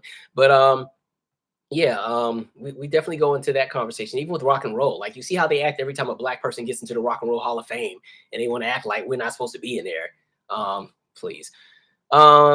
B Stuff, thank you, said, what are your opinions on the Beyonce Bowl show? Oh, that was fun to watch. What was that, Christmas? That was fun. I thought Netflix was going to crash it and not do well. But so I know a lot of people have their opinions, but I think what I've enjoyed with the Beyonce, and I do wish that additional acts kind of had the same backing, but at the same time, Beyonce put in the work all these years too. I think Beyonce is the face of when you've paid attention and you're well studied, you listen to the legends and you saw what they did right. You saw things that maybe they could have done differently, and you take note, and you, like, because I feel like legends have before her have paved the road, right? And now she got on the road and took it to that next level. And so when you see Beyonce, you're seeing the accumulation of not only her talent and what she does as an entertainer, but all of the lessons and the orders of all the greats that came before her, which, and I give her credit for always giving credit to everybody before her. Some people get into this game and want to act like it was just them. And so like when I see Beyonce, I see elements of so many other artists. I see elements of Tina, I see elements of Diana, I see Whitney, I see some bits of Mariah, I see some Janet, I see Michael, I see Prince, I see all these different artists that inspired her, and she was able to kind of do her own thing. And I appreciate that in this era of microwave music, she still tries to give you substance, even if you don't necessarily like her music or you might not like her business practices or whatever. I think when it comes to the entertainment side, I appreciate that there's a standard that's always been there. Like, you know, that anytime her name is on something and she's going to be on some awards or anything, it's not going to be half done. And that's an appreciation I have. I feel like she's one of the last out of that era that understand it. I put Usher in that category as well, as far as a performer that understands what the threshold of entertainment should be. I put Pink in that category. And mind you, they're not all, I don't put them on the same level, but I put them like in a category. They're in a room. There's a classroom of certain entertainers from that era that get it, right? Who else? I'm trying to think of the ones that that are in that same kind of caliber of commercial success and are in the same age group that can pull that off. But there's some that just get it, right? So I've always enjoyed what she has over the years. Now, y'all remember back in the day, I wasn't really too crazy over her, and then Four came out, and as soon as I heard Love on Top and heard the modulations, I was like, all right, she won me over. Yeah.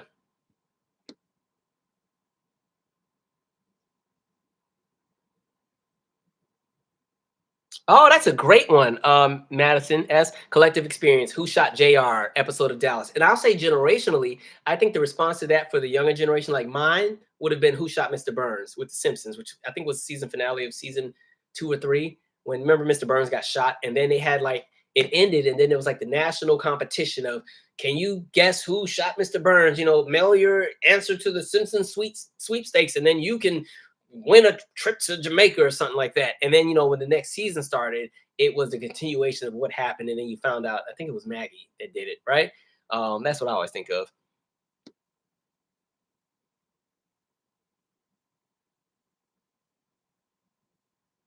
Tyler Hackner said, finally, Beyonce got the big one. She stuck it out, because a lot of people would have threw in the towel. Like, it's hard to keep losing all the time and people playing in your face, right?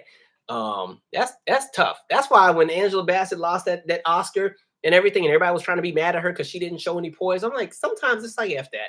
You playing in my face, right? Somebody said Billy was not happy. For me, Billie Eilish should be okay. She already got what, album of the year, record of the year. She got a lot of those big awards a few times already. She'll be okay, and she's only like 23. Okay, Beyonce she has transitioned into auntie stage. Like, she's been in this for a long time. That was her award to have. Um,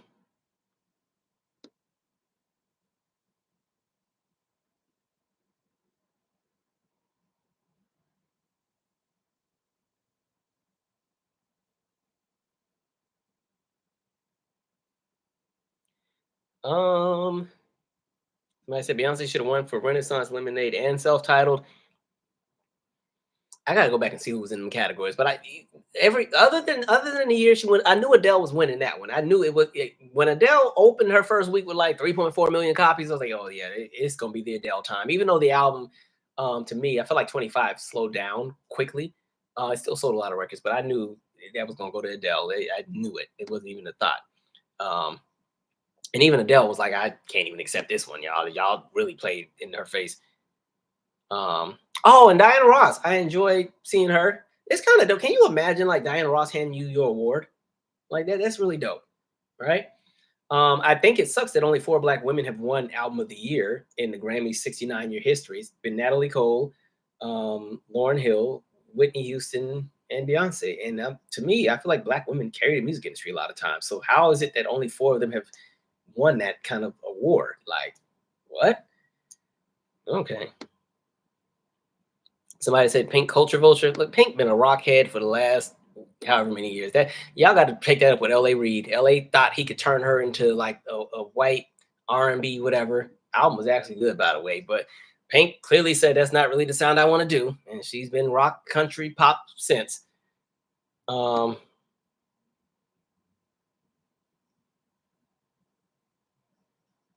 Somebody said the downfall of Drake was crazy. I think Drake also suffered from overexposure, right? I think when you get too big, eventually people get tired of you. I kind of said that in my Mariah, so what happened. And then the other thing, like his albums started to just not be good towards the end. Like the last two or three albums, I'm like, what is this? Right. And I think it was because he got comfortable. It was kind of like, Drake had such a lock on radio where no matter what he did, it was going to be just top spins on radio. He was going to get on every curated playlist. And then every producer who's somebody is going to fight and claw to work with him. So he got comfortable, and his albums they just weren't cohesive anymore and everything. And I'm like, all right, especially like when by the time he dropped Tootsie Slide in like 2020, I was checked out. Like, I don't even care anymore, Drake. You just doing anything. I still think there's an opportunity where he might have somewhat of a comeback. It's not going to be no not like us kind of caliber, but I think sometimes when people disappear for a while and come back, they kind of, sometimes can shake the table a little bit. But I think a lot of his personal antics also don't help the situation, right? He's become very unlikable in the last few years. Um, so yeah, I don't know. We'll see what happens.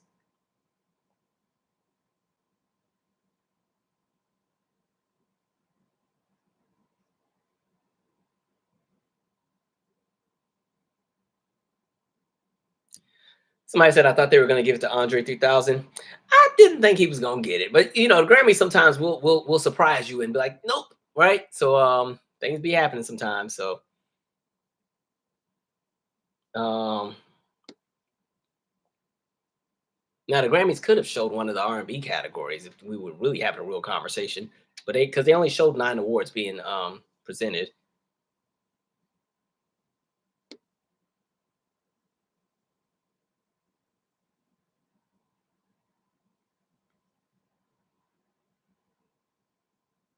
Oh, I forgot about Kanye. When I tell y'all Kanye is not on my radar, I don't know what his end goal is, but he's annoying too right now. Um, he loves to do the shock value stuff. It's getting old at this point. Like and he ain't together up here yet for me. So he kind of randomly bringing out this random lady with no clothes on in the robe. Like, all right, you've kind of done that a few times, and it's to me it's weird that all of the women that he's with are always like between that one and Amber Rose. Like, even though Amber is in stupid land right now, the fact that he randomly gets these women who it's almost like their role is to not talk. They just like understand. We got introduced to Amber Rose by her being quiet, right? She was quiet. We just used to see her all the time. We just kept seeing this lady with a fade walking around with Kanye, and then we never heard her talk until years later. And now, whoever this, I don't know if this is his wife or whoever, you know, her role, you just walk and be quiet, but don't have no clothes on. Like I'm so confused at what the goal is here. What do we, I guess. Um,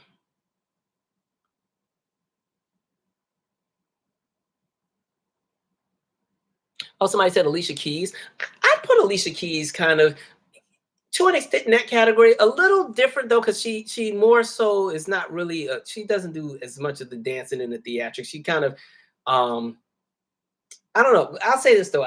One of the best concerts I went to, surprisingly, was Alicia Keys. I was totally caught off guard. It was 2023, and I was just walking past the arena, and it said Alicia Keys tonight, summer something tour, and I'm like, Alicia's here. So I went, and when I tell you, I didn't know what to expect. I thought she was just gonna be sitting at the piano and wailing, but no, Alicia. When I tell you she tore that show up, I was not ready. It like man, and she had it set up where it was the round stage. It wasn't the end stage where the stage is at the end and you sit back. No, she had the stage in the center and we all circled around. So no matter where you sat, you had a good seat. And man, she that was a show. She sounded amazing, by the way. Like I know she gets flack sometimes for her live performances, but even I was like, is she lip syncing? Because she sounds really good on all these. But no, she was live because I couldn't wait to go back and look at different cities in YouTube and find checkpoints in the same song. I'm like, nope, that note's different than okay. So she's singing this live. Great show. It was a good balance because she has a good catalog. And I love that she included a lot of her newer music that a lot of people haven't really gotten into yet. But no, that was a fun time. And I forgot how much white people like her because they love Girl on Fire. Man, that was like Sweet Caroline when that came on, because I was waiting for If I Ain't Got You and You Don't Know My Name and Unthinkable and what else did she get that I really, really Dragon Days is my song, but it wasn't in the set list. And Falling and all those. So, I was enjoying all those, and she did My Boo, and yeah, having a good time. I was sitting by like this older white couple. Their son was in his rock band, and he had just done a show somewhere, I think at the Anthem. And so I was sitting next to them because they were still in town. And so I'm just talking to the people around me and just having a good time. And man, Girl on Fire came on, and everybody was up. I was like, for this song, this is the one we hated. But okay. I mean, that girl was on fire for real. She was on fire, and we were choking from the smoke because they had a field day with it. And then she did Empire State of Mind, right? And this whole arena was just lit. Like I was acting like I was from Brooklyn at that point. Like, okay, fun show. So yeah, Alicia. I think as far as that standard of how to perform, she is in that caliber. But I would say like visually, she might be a step down just because she doesn't put as much budget into the staging, which is fine. She doesn't need to because she can, do that. But yeah, I think she definitely falls in that category though of being like an entertainer that understands like a certain standard of how to give a show. Shakira, I would throw in that category as well. She has a very unique voice, but I think she gets that as well. Look, even her performance, I enjoyed whatever that last song was on there. Let me see. Jacob Collier, that's who that is. Okay, that's the other guy that was nominated that I had never heard of. Now, normally after these award shows, I go and like look up these people that I don't know. It's crazy. I feel like time has shifted because back in the day when we had this channel, I used to be on it and on every celebrity and now I'm like, who are these people? Who's that? I don't even know this song. Man. Oh yeah, like Susan Lucci in the daytime Emmys. Didn't she lose 18 times before she won? Right? Or even Diane Warren still hasn't won. Either it's the Oscar or the Grammy. I forgot which one. But Diane Warren's been nominated so many times.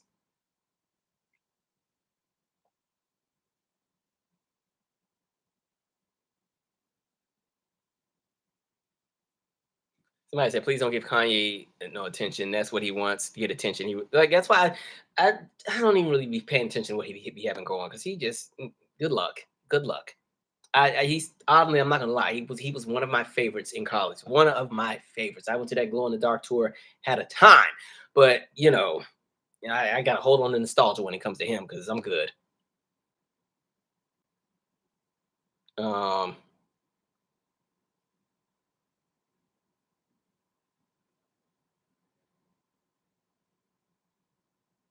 let's see here.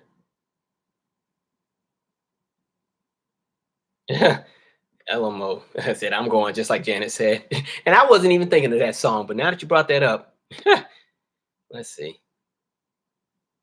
Somebody said Alicia was slept on. I love that album. Which one is that? The one with Perfect Way to Die on it? Because I did like that song. It's a little dark. Let's see. I got I still be buying albums. Let me see Alicia Keys. Um, yeah, that's the one with Perfect Way to Die on it. I did like that song, and I like the Gramercy Park song. I really enjoyed that one. And then on the Keys album, I really love what Billions and Only You and what's the one where she remixed it with Sway? That La La Unlocked song. I really, really like that one. Yeah, I'd be trying to hold on to everybody that was out when I was younger. Like I'd be trying to give everybody a chance.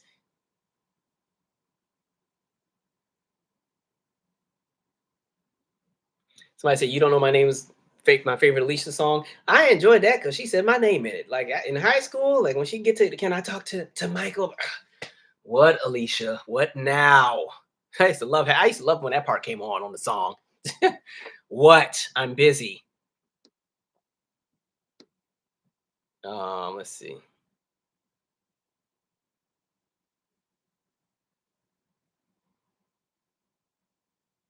Somebody said, "I was so mad. I was only 10 when Destiny's Child toured."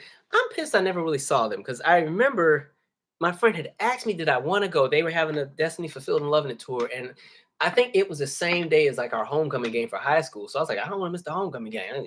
Game was lit back in high school. So I ended up going to the game instead. And then I was watching the Destiny's Child True Life. No, Diary on MTV. And they're like, yeah, this is gonna be our last tour because we're break. What? Dang. So that is one thing I was hoping for. Essence Festival. If you all are smart, now it won't happen this summer because Essence is always 4th of July weekend. That's when Beyonce is going to be in DC for her show. But next year, Destiny's Child reunion. That's what the people are asking for, and include Latoya and Latavia. Make it with the 5, and y'all can just have this whole kind of show where you can have segments where it's the original 4 and they're doing their thing, and then you can bring out the 3 where it's Michelle. You can have some parts where some of them do a little bit of their solo work, and then you can have some parts where it's all 5 of them together. And if y'all want to be nice, you can let Farrah come in for a few minutes and do one song, right? And I feel like that would be a dope show. People would enjoy that, and it's a one night only Essence Festival. People, yeah, that would be a fun time.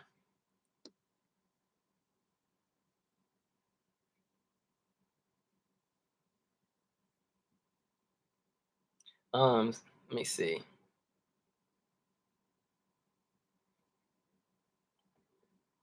Y'all said she should have said Marcus. um,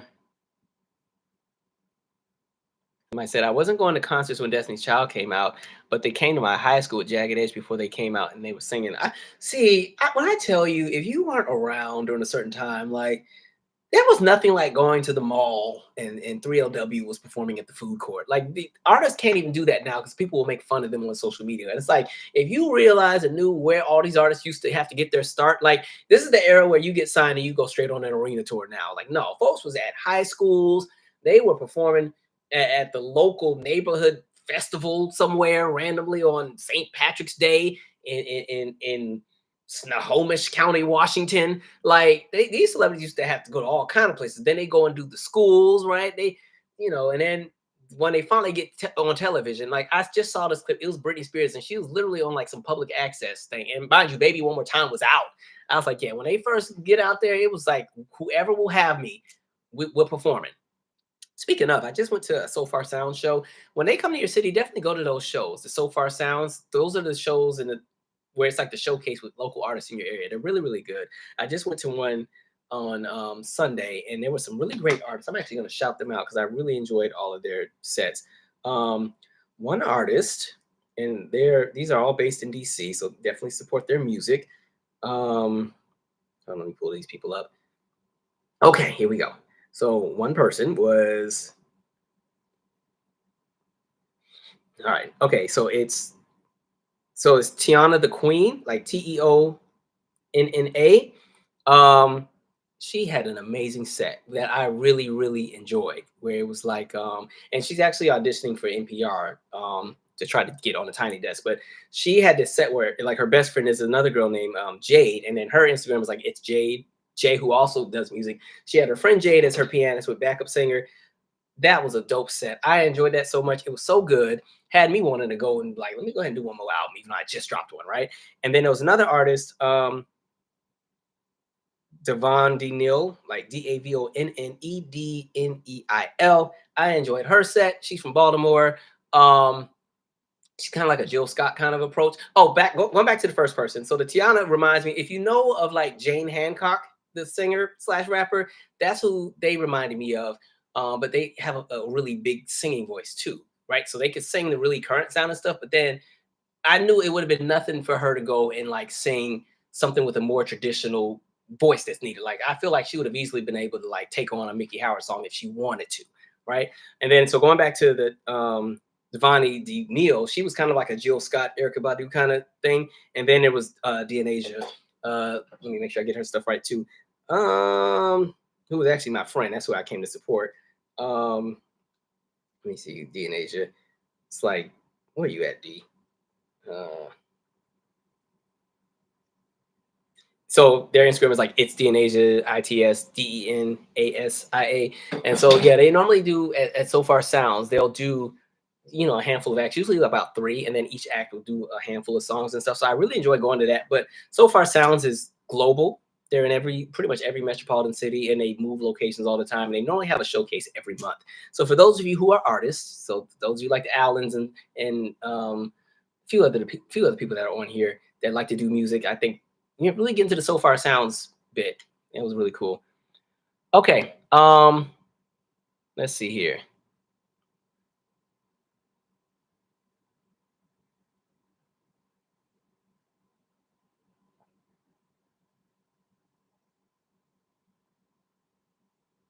Somebody said Adele is up there for me. She also doesn't need to do much. I think she's definitely she gives a pretty good show. She got a lot better in the last few years because she always would lose her voice and stuff, but she's been holding well since the Vegas residency and this set in Germany as well. Plus she's just actually kind of funny to me. She be telling jokes and stuff during half the show.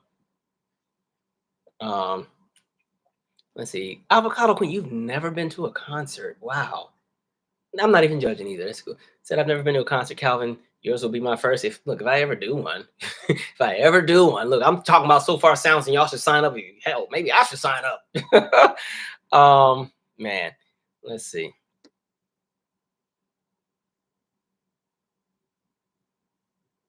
Calvin, do you listen to any newer artists like J. Cole or Tiana? I don't even consider them newer at this point. They kind of been in for a while. Um, let's see. If I were to tell you some of the folks I've been listening, like a lot of the stuff I've been listening to is so left field at this point. I'm kind of just dipping and dabbing into everything. You see, I'm scrolling. Let's see. Some of the folks the newer stuff I've been listening to. There's an act called Dan Kai that has a song called Actually that I like. There's Chaz Oliver that has a song called All My Love Is that I like. I really like Pocket Queen. That's the girl that plays the drums. She just released a song with Duckworth. That's pretty cool. I've really, for some reason, got into Cautious Clay. I have been obsessed with Wildfire. That is a very, very pretty song.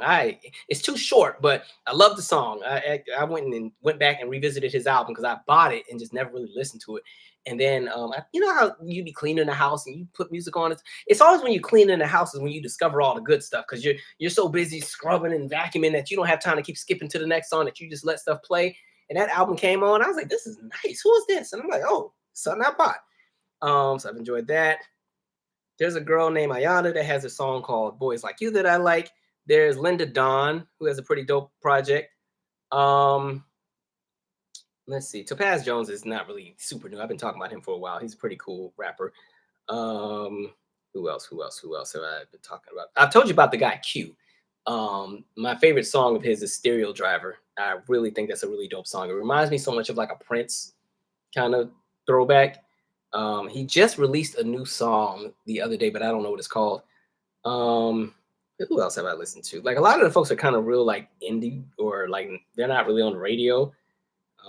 Because when I'm not listening to those folks, most of my stuff is all the throwback acts. Let's see if there's anybody I'm skipping. Yeah, I think I kind of covered the main ones I've been kind of paying attention to. Yeah, I spent a lot of time on like, oh, and this is a song called Sunshine Baby by the Japanese house that I like. And then there's an act called Simply Red that has a song called Sunrise that I really enjoy. There's Moon, who has a song called You Were Never Mine that I kind of like. Sam, I guess it's Gelly Atri or something, has a song called Assumptions, which doesn't even have that many words on it, but I enjoy how energetic the music is. So I've been kind of dipping and dabbing in a bunch of stuff, but I'm out of the loop with who all the new hip folks are.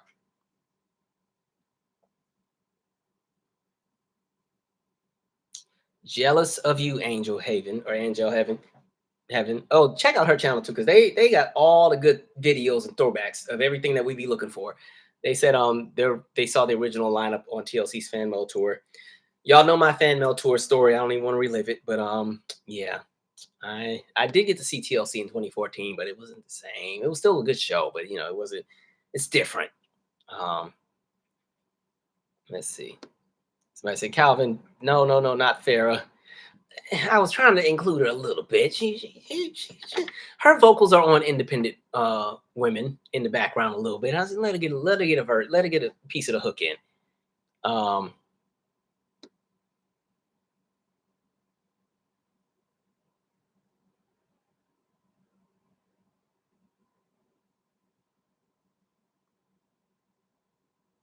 I said, what's Jalil's channel that makes music from your Zoom call? I don't know if he actually makes music. I think he just really enjoys music. I forgot his full thing. It's like Jalil 1814, but it's like JAHLIL 1814.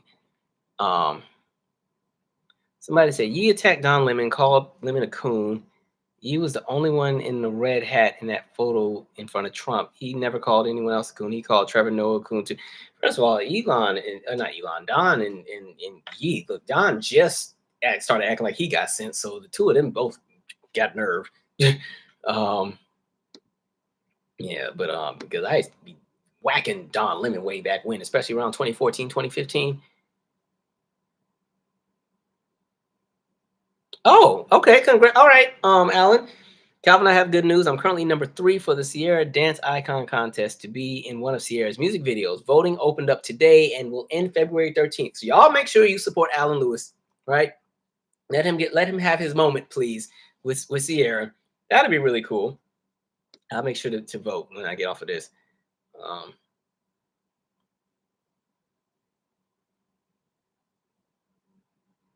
Somebody say Cole has been here since his young Simba days. Yeah, Cole been out since I think the first I saw Cole, he was at Howard Homecoming in like 2010. That's the first time I saw him. Yeah, because Cole's been out for a minute.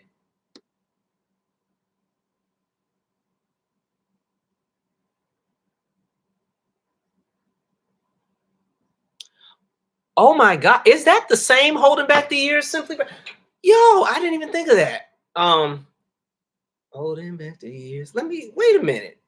So that means unless this song was just old and I thought it was a new. Hold on, Simply Red. That is them. Okay, so maybe that's the song. Maybe that song is not. I need to see something real quick. Sunrise. You know, this song is probably old as hell. Let me see. Well, see, that's how you know music is good when you can't tell if it's old or new. Simply Red. Let me see something here. Sunrise. I'm gonna be so mad at myself if this song been out forever and day and I'm just now discovering it. Yeah, this has definitely been out for a minute. Well, it sounded fresh to me. I thought it was new. There we go. I didn't even think of the Holding Back the Years. Wow.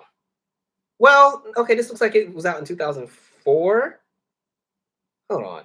I'm sorry. I'm sorry. I gotta wait through this. My bad. Sunrise. When was this released? Oh, okay. It was released in 03. So not really during Holding Back the Years time, but definitely 20 years ago. But I don't even know how I heard it, but it came on one of them playlists, and I was like, this is nice. Put it on my gym playlist. All right. Dang. Now I know Holding Back the Years because I like the Angie Stone remake of that song. I didn't even think of that. Thank you for that. Right. All right. Look at how I learned something tonight. See how we teach each other, teach the children. Thank you, Joanne Montford Morris, for that one.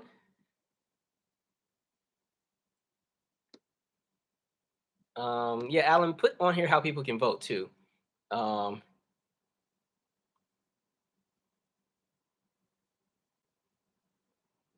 Calvin, do I have your permission to post? Yeah, man, post the link up in here. We trying to grow. Go ahead and post the link, and yeah, go right ahead. Dang, why y'all didn't tell me this Simply Red song was that old? I've been over here jamming, thinking it just came. I knew it was somebody older because the vocally it sounds very mature, but the production was like real funky. I'm like, this is nice. You know, I just thought it was one of them kind of like dance songs people make, and I was in the gym just pumping iron and jamming. I didn't know the song was from 20 years ago. Man. The one that came out in 03 is the Sunrise, not Holding Back the Years. Holding Back the Years is way, way back. I remember that. My parents used to play that. But Sunrise, that's the one from 2003. And the lines was like, all up in your mind. I don't remember being on the words. That's the only part I know. But I be singing along, right? It was so funny when I was doing the Mariah. So what happened? Because I forgot, like, Breakdown is one of my favorite Mariah songs, but I don't know what she's saying on half of that song. And I didn't notice it until it was on and I was trying to sing along. And I was just making up words. To prove I'm fine without you. But in reality, I'm slowly losing my mind. Butterfly. I thought she was saying butterfly. The butterfly steadily, I'm dying inside. And I feel. The fact that I'm so full of it, like I was messing up the words. And then when I went and Googled it, I was like, what have you been singing all these years? Like, man. Yeah, I'd be out here just a mess. Haven't you heard about Patrice Russian's Timeless? I love that. And I like that Kirk Franklin sampled it for, or kind of recreated it for, what's his song? Looking for You. That was a fun one. My favorite Patrice Russian song is, it used to be Remind Me, but because so many people have sampled it, I almost get tired of the song sometimes. But I really, really like Look Up. And I really like, damn, what's that song? I got the melody in my head. It's not Dream. I know I got it in one of these playlists. Hold on. Because I'll be jamming that one when I be cleaning the house. Hold on. I'm gonna fit. Hold up. Let me go to this playlist. I know it's in one of these playlists that I made. Um, what is that dang song, Patrice? Um, Patrice. Is it Feel So Real? It might be Feel So Real. It is Feel So Real. Uh, Feel So Real. I like Settle for My Love. Too. Music Soul Child remade that one, but I still like hers more. Yeah. Let's see here.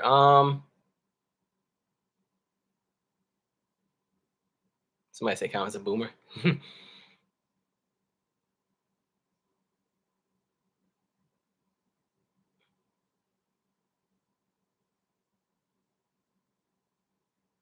Okay, Alan put the link in the chat, so y'all make sure y'all vote for it. Calvin, have you heard the Tidra? Oh, I think it's Tidra Moses. Luxurious mashup of I Just Want to Be Your Girl from 20 years ago. And did you know it was about Nas? And that she had a crush on Nas. I didn't know all the backstory. I don't know if I've heard that mashup. I know I've heard the K Tronada remix of the song. And I'm happy that the original is finally on streaming again. Because that Complex Simplicity album is a very, very nice album. Like, my favorite. I was so mad that she didn't do Rescue Me on her tiny desk, but like that was my favorite song on that album. She had a really nice album that came out maybe about 4 or 5 years ago, and it was the one that had the song like Skin Diver on it. Really nice project too. um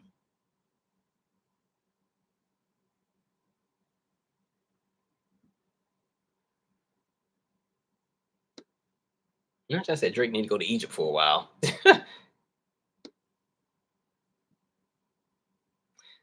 Calvin, have you heard of Sylvan LaQ? He's a newer indie R&B. I think he's in DC too. Let me write him down because y'all give me some new people so I don't have to keep going to 1991 to find music. Because I recently got back into, I started playing. I went through the entire Fresh Prince and Jazzy Jeff catalog when I was in New York the other week. Right? Having me a good time too.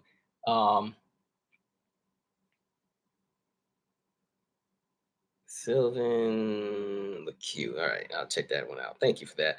We're about to wind down soon. Oh yeah, Cognac and Conversation. That was the name of the Teacher album. That was really nice. You like Kid, the Body song? I gotta go back and revisit Kid. I don't really be into Afrobeat as much.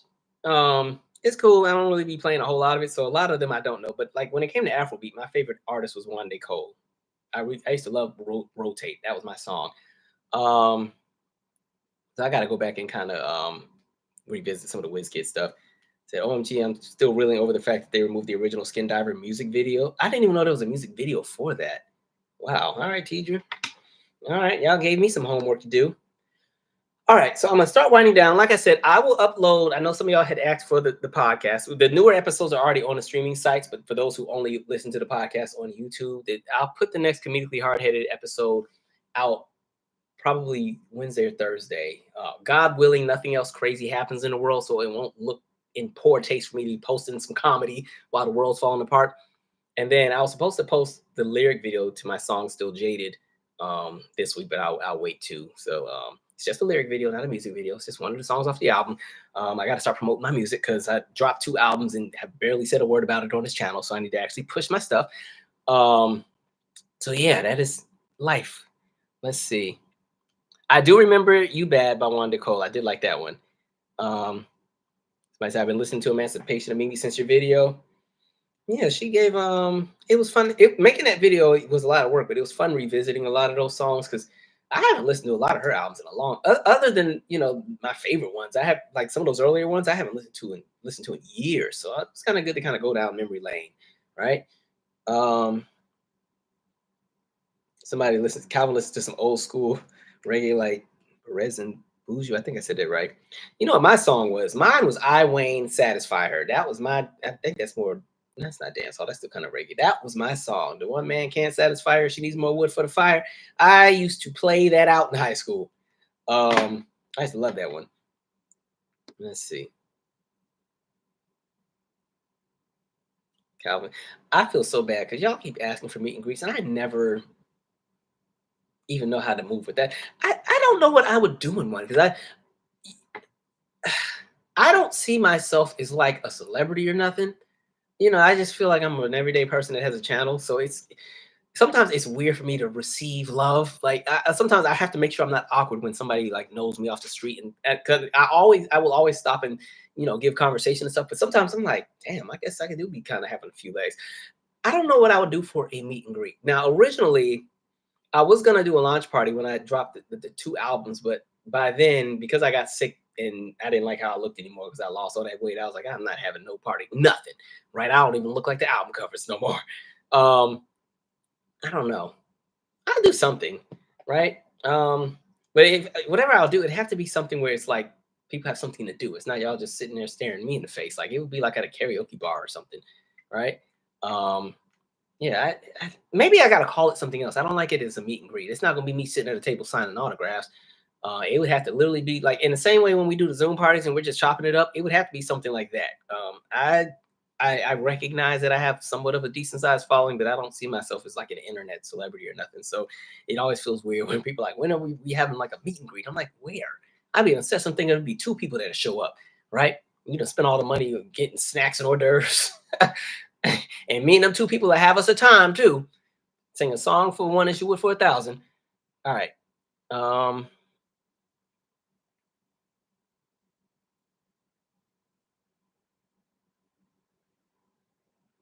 that song was sad. Yeah, the I Wayne song is actually really sad. But it goes back to me never paying attention to lyrics. I'm just over here jamming, and then one day I kind of listened. I was like, oh, this song is about like this girl is a sex worker, and she's oh my god, and I'm just over here singing along like. Hmm.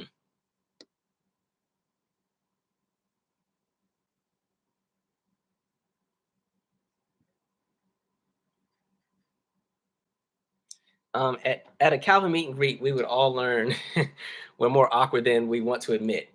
Yeah, I always do like silly stuff sometimes if I'm nervous. Um, I will. My friend Tanae's not on tonight, but I remember we were at one of these little nightclubs, and she was trying to tell me to go shoot my shot at somebody over at the bar. And I remember I was so embarrassed because I got there and I tried to like lean on the counter, and my elbow had like knocked, the little candles and the thing. My elbow had knocked the little candle thing over, and then I watched the wax pour out of the candle and then slow down because it hardened. And I was like, never mind. And that was funny. I was like, man, I'd be doing some awkward stuff on occasion. Um, let's see. When is the next live then? Mm, let's see. I wasn't trying to at this rate. We're starting to almost do them every week now. I used to try to do them bi-weekly, but I know I want to put out my next music talk episode, so I'm trying to finish that, and then we'll see. I think the next live, most likely the next live is probably next week, maybe next Thursday. I don't want to promise anything, but because I do have a lot going on personally that I'm managing, so like yeah, we'll see. But the way that the world is going, I'm gonna try to do a better job of being a bit more current. I feel bad because sometimes we do a live and I got to talk about stuff that happened 4 and 5 days ago, and there's been 50 other things that have already happened. Um, but yeah, I believe in balance as well. I will. This is not gonna be a channel where I react to craziness every day. I can't do it. I don't have the bandwidth. Um, like I said you could do something like this in a live setting, maybe. Look, if I do a live setting, look, and then you will put up mic in the audience for people to come and commentate. Then we'd be up there arguing because somebody gonna disagree, and it's gonna go down up in there. Um, no, if I did a meet and greet, I want it to be fun. I wouldn't want to talk politics. Like, listen, I know I'd be on here going off and cooking, but like once we close this and I disconnect, like I'm probably gonna end up watching forensic files until I nod off. Like, I don't mind talking politics and stuff. and because I think they're very important. But I got a sense of humor. I like to laugh, right?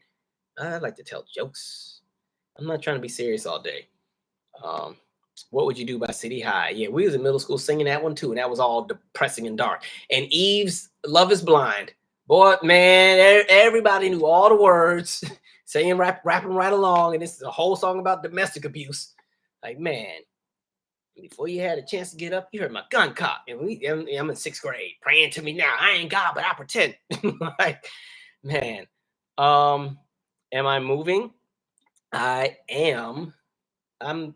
This might be the next to the last live you see in this place. Then I'll be somewhere else, and then yeah, I'll give you details as things continue to shift. But yeah, I'm making a few shifts around here. Um, what up, Stephanie Mills? Oh, that's a clever name. Good evening. This is the question for my mother, Patricia. What do you think of October London? Oh, he has a listen. I've been playing the mess out of. He has one song that I probably have given all the spins to. I really enjoyed his project. It's song. Hold on, let me go to the bottom of my playlist because that's where it's at. It's like 3 or 4 songs that he has that I really like off this project. What playlist did I put? I think I put it in my R&B wind down playlist. Hold on. October London. He was really good too. I heard he did a really good job. Oh, Make Me Wanna is the song. I love that one. That's one of my favorite songs of 2024. My coworker got me on October London because she was like, "You will not believe there's this guy that sounds just like Marvin Gaye, and you're gonna like his stuff." So I really enjoyed that. I got my godmom a ticket for the Maxwell Jasmine Sullivan show, and October was on that ticket too. And my godmom really enjoyed October London as well. Somebody said meet and greet at a restaurant, then hit up at the bar. I definitely invited people to my last album release party when I dropped the hardcover. Like I put a thing out like for anybody who wanted to come shoot, hit me up, and then I sent some invites. So it was kind of cool. There's some people from YouTube that came. So yeah. Well, okay, we'll figure something out. I've been promising some kind of meet and greet for years and ain't done it, but hold me to the fire, folks. We will do it. In the same way y'all had to beat me down to get this Mariah So What Happened that ain't nobody watched. 30,000 views. No, I'm just kidding. I will get it. We'll figure something out. I have missed your perspective on the Babyface disrespect. I talked about it. So this live is about to wrap, and I'll put the timestamps in. But I'm going to say I talked about Babyface maybe around the 2nd hour, I think. Somebody said, like 2 weeks ago, I finally learned the lyrics in the first verse of Toni's You're Making Me High, and I never knew the words, thank God. If I was 8 singing that, I would have gotten to talking to Toni. I'd be messing up her lyrics too, because she'd be singing in that Braxtonese. What's one of them Toni was in? I don't even know what she's saying. I don't know. I gotta think of man, because Toni got a few of them, and I'd be up there just guessing and making up stuff. It might be Hands Tied, even though she's singing it very slowly. I'm still making up words on that one. Hands Tied. Maybe that was not that bad. Oh, Take This Ring, the verses. I don't know what she's saying, but I'm having a good time on it. I'd be cranking that in the car. Take This Ring is one. Yeah, I'm making up some words, right? I told y'all, even as a Janet fan, I'd be at the Janet concert singing stuff still wrong today, loud and wrong. And I'm supposed to be the 2nd captain, lieutenant of the Rhythm Nation of the East Coast chapter. Don't have none of the words right. So yeah, I'll stay messing up some lyrics. I'll say, oh, thank you, Angel Haven. Maybe is the one. I want to be true. Like, go on, Toni. It's about the love of London. And then I just forget it. And I don't know what she's saying, but I'd be jamming in the car. I'm like, go on, Toni. Yeah, that's also a conversation of like diction. That's why I say that was Whitney Houston's gift. You will never mishear a Whitney Houston lyric because she enunciates every syllable, every inflection. The only song I think Whitney Houston has where you might not get the words is the song Fine, which is from 2001. And most people don't remember. I love that song though, but that's like the one Whitney song where you might have the words wrong. Like even on I'm Your Baby Tonight, when she is that super, super fast bridge, you still know every single word she's saying because it comes out so clearly. So, yeah, Whitney knew how to enunciate. Oh yeah, If by Janet, same thing too. I used to be like 4 3 2 1 5 4 3 2. Just make up some stuff. Um, let's see. I was shocked when I heard the uncensored version of "Look Back." Oh, it's Trina. You're gonna be shocked by anything uncensored by her. um, yeah, I do want to see this Tony show, but I'm not trying to go to Vegas, man. I ain't trying to go all the way out there. And then I'm like, the only way I go to Vegas is if I see more than one act. And like I said, everybody's out there. It's Mariah, Janet, and Toni, but I still don't feel like going out there. Um, yeah, somebody said "Fine is underrated, should have been a bigger hit." That's that was my most played song of 2024 on my Spotify year end. Look, I still got to say, let me see. Listen, it's weird. I've been trying to like get into the more current stuff, but it's like all my favorite stuff be old. I'm like, you are such a grandpa, man. Like, can you play some of the current stuff? Yeah. Look, your top song was "Fine" by Whitney Houston. Is it showing? Yeah, that was my top song of 2024. Followed by "Sounds of Blackness," "I'm Going All the Way," Faith Evans' "Sunny Days," Toni, "Couldn't Keep It to Myself." And then Maxwell, "Submerge Until We Become the Sun." Those are my top 5 songs of 2024. Top artists: Tevin Campbell, Toni Braxton, Faith Evans, Maxwell. Like, yeah, I've been playing a bunch of old people. See, y'all thought I was gonna say Janet, but see, I be listening to everybody.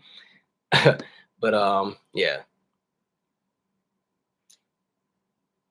Let's see. I grew up only hearing clean versions on the radio, so I'm shocked when I hear anything or everything. That was when I heard the Dreams. "I Love Your Girl." I heard the clean version first. I heard the little and so we were at it was some event at Howard, right? They play the music before the event starts, and then they got to the part, and all of a sudden I was ready to go and then I heard F that. I was like, whoa, what song is that? Like, whoa. Whoa, that don't even fit. Sometimes sometimes the cleaner version be sounding better than the explicit one. I'm like, yeah. I always say that with I think "Back That Thing Up" sounds better than the explicit version, right? I just think it was delivered better. Um, my top artist was Lenny Kravitz. What is it? When It's Over, it's definitely one of my top Lenny songs. I still play that one a lot.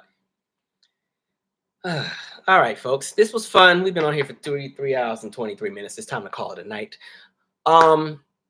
Yeah, so like we said, book club, February 17th, pages 149 to 240 for the Rick James book. I'll upload another comedically hard-headed podcast episode to the YouTube channel. As far as a new episode for the streaming services, that comes out in March. We have the New Jack Swing Music Talk. It'll probably be in March, most likely. I need to stop telling y'all these dates and then they don't happen and then y'all chase me down for 6 months. But since I already started filming it and I know I'm moving, I have to finish it before I move. Otherwise, it's going to be shot in 2 different rooms. And so we are going to call it a day. What are some recommendations for Black History Month? Hold on 1 second, Alan. I'm actually going to share this. It's not really a book. It's like a, hold on. Let me grab it real quick. And let me grab 2 more. Let's do it here. Okay. Grab that one and let's do 1, 2, 3. I'm coming, y'all. I'm coming. I'm trying to think of some good ones to share here. Dun, dun, dun, dun, dun. Well, actually, okay. Let's do. Dang, I don't know. I'll just bring 2. Okay, my bad, y'all. All right, so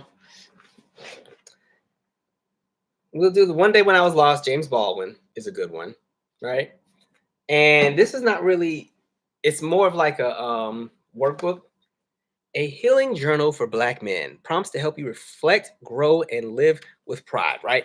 And like on the inside, it has like tasks and assignments and stuff to do, right? So I think this is I haven't started it yet, but I think it's a clever approach. So I'm gonna try this out. I'll tell you how the experience was. This is by Danny Angelo Fluker Jr. My best friend, or one of my best friends, got me this for Christmas. Look, when your friends are getting your books, right? That's what friends are for. So, yeah. All right. Yeah, so we'll wind that down. All right, guys, this has been cool. Stay safe, stay sane, mind your business so that you can age well. And yeah, I will see you guys when I see y'all. And yeah, God willing, when we come back on the next live, there won't be anything crazy that has happened since then. And we can have a happy live. All right. So good night, folks. See you later.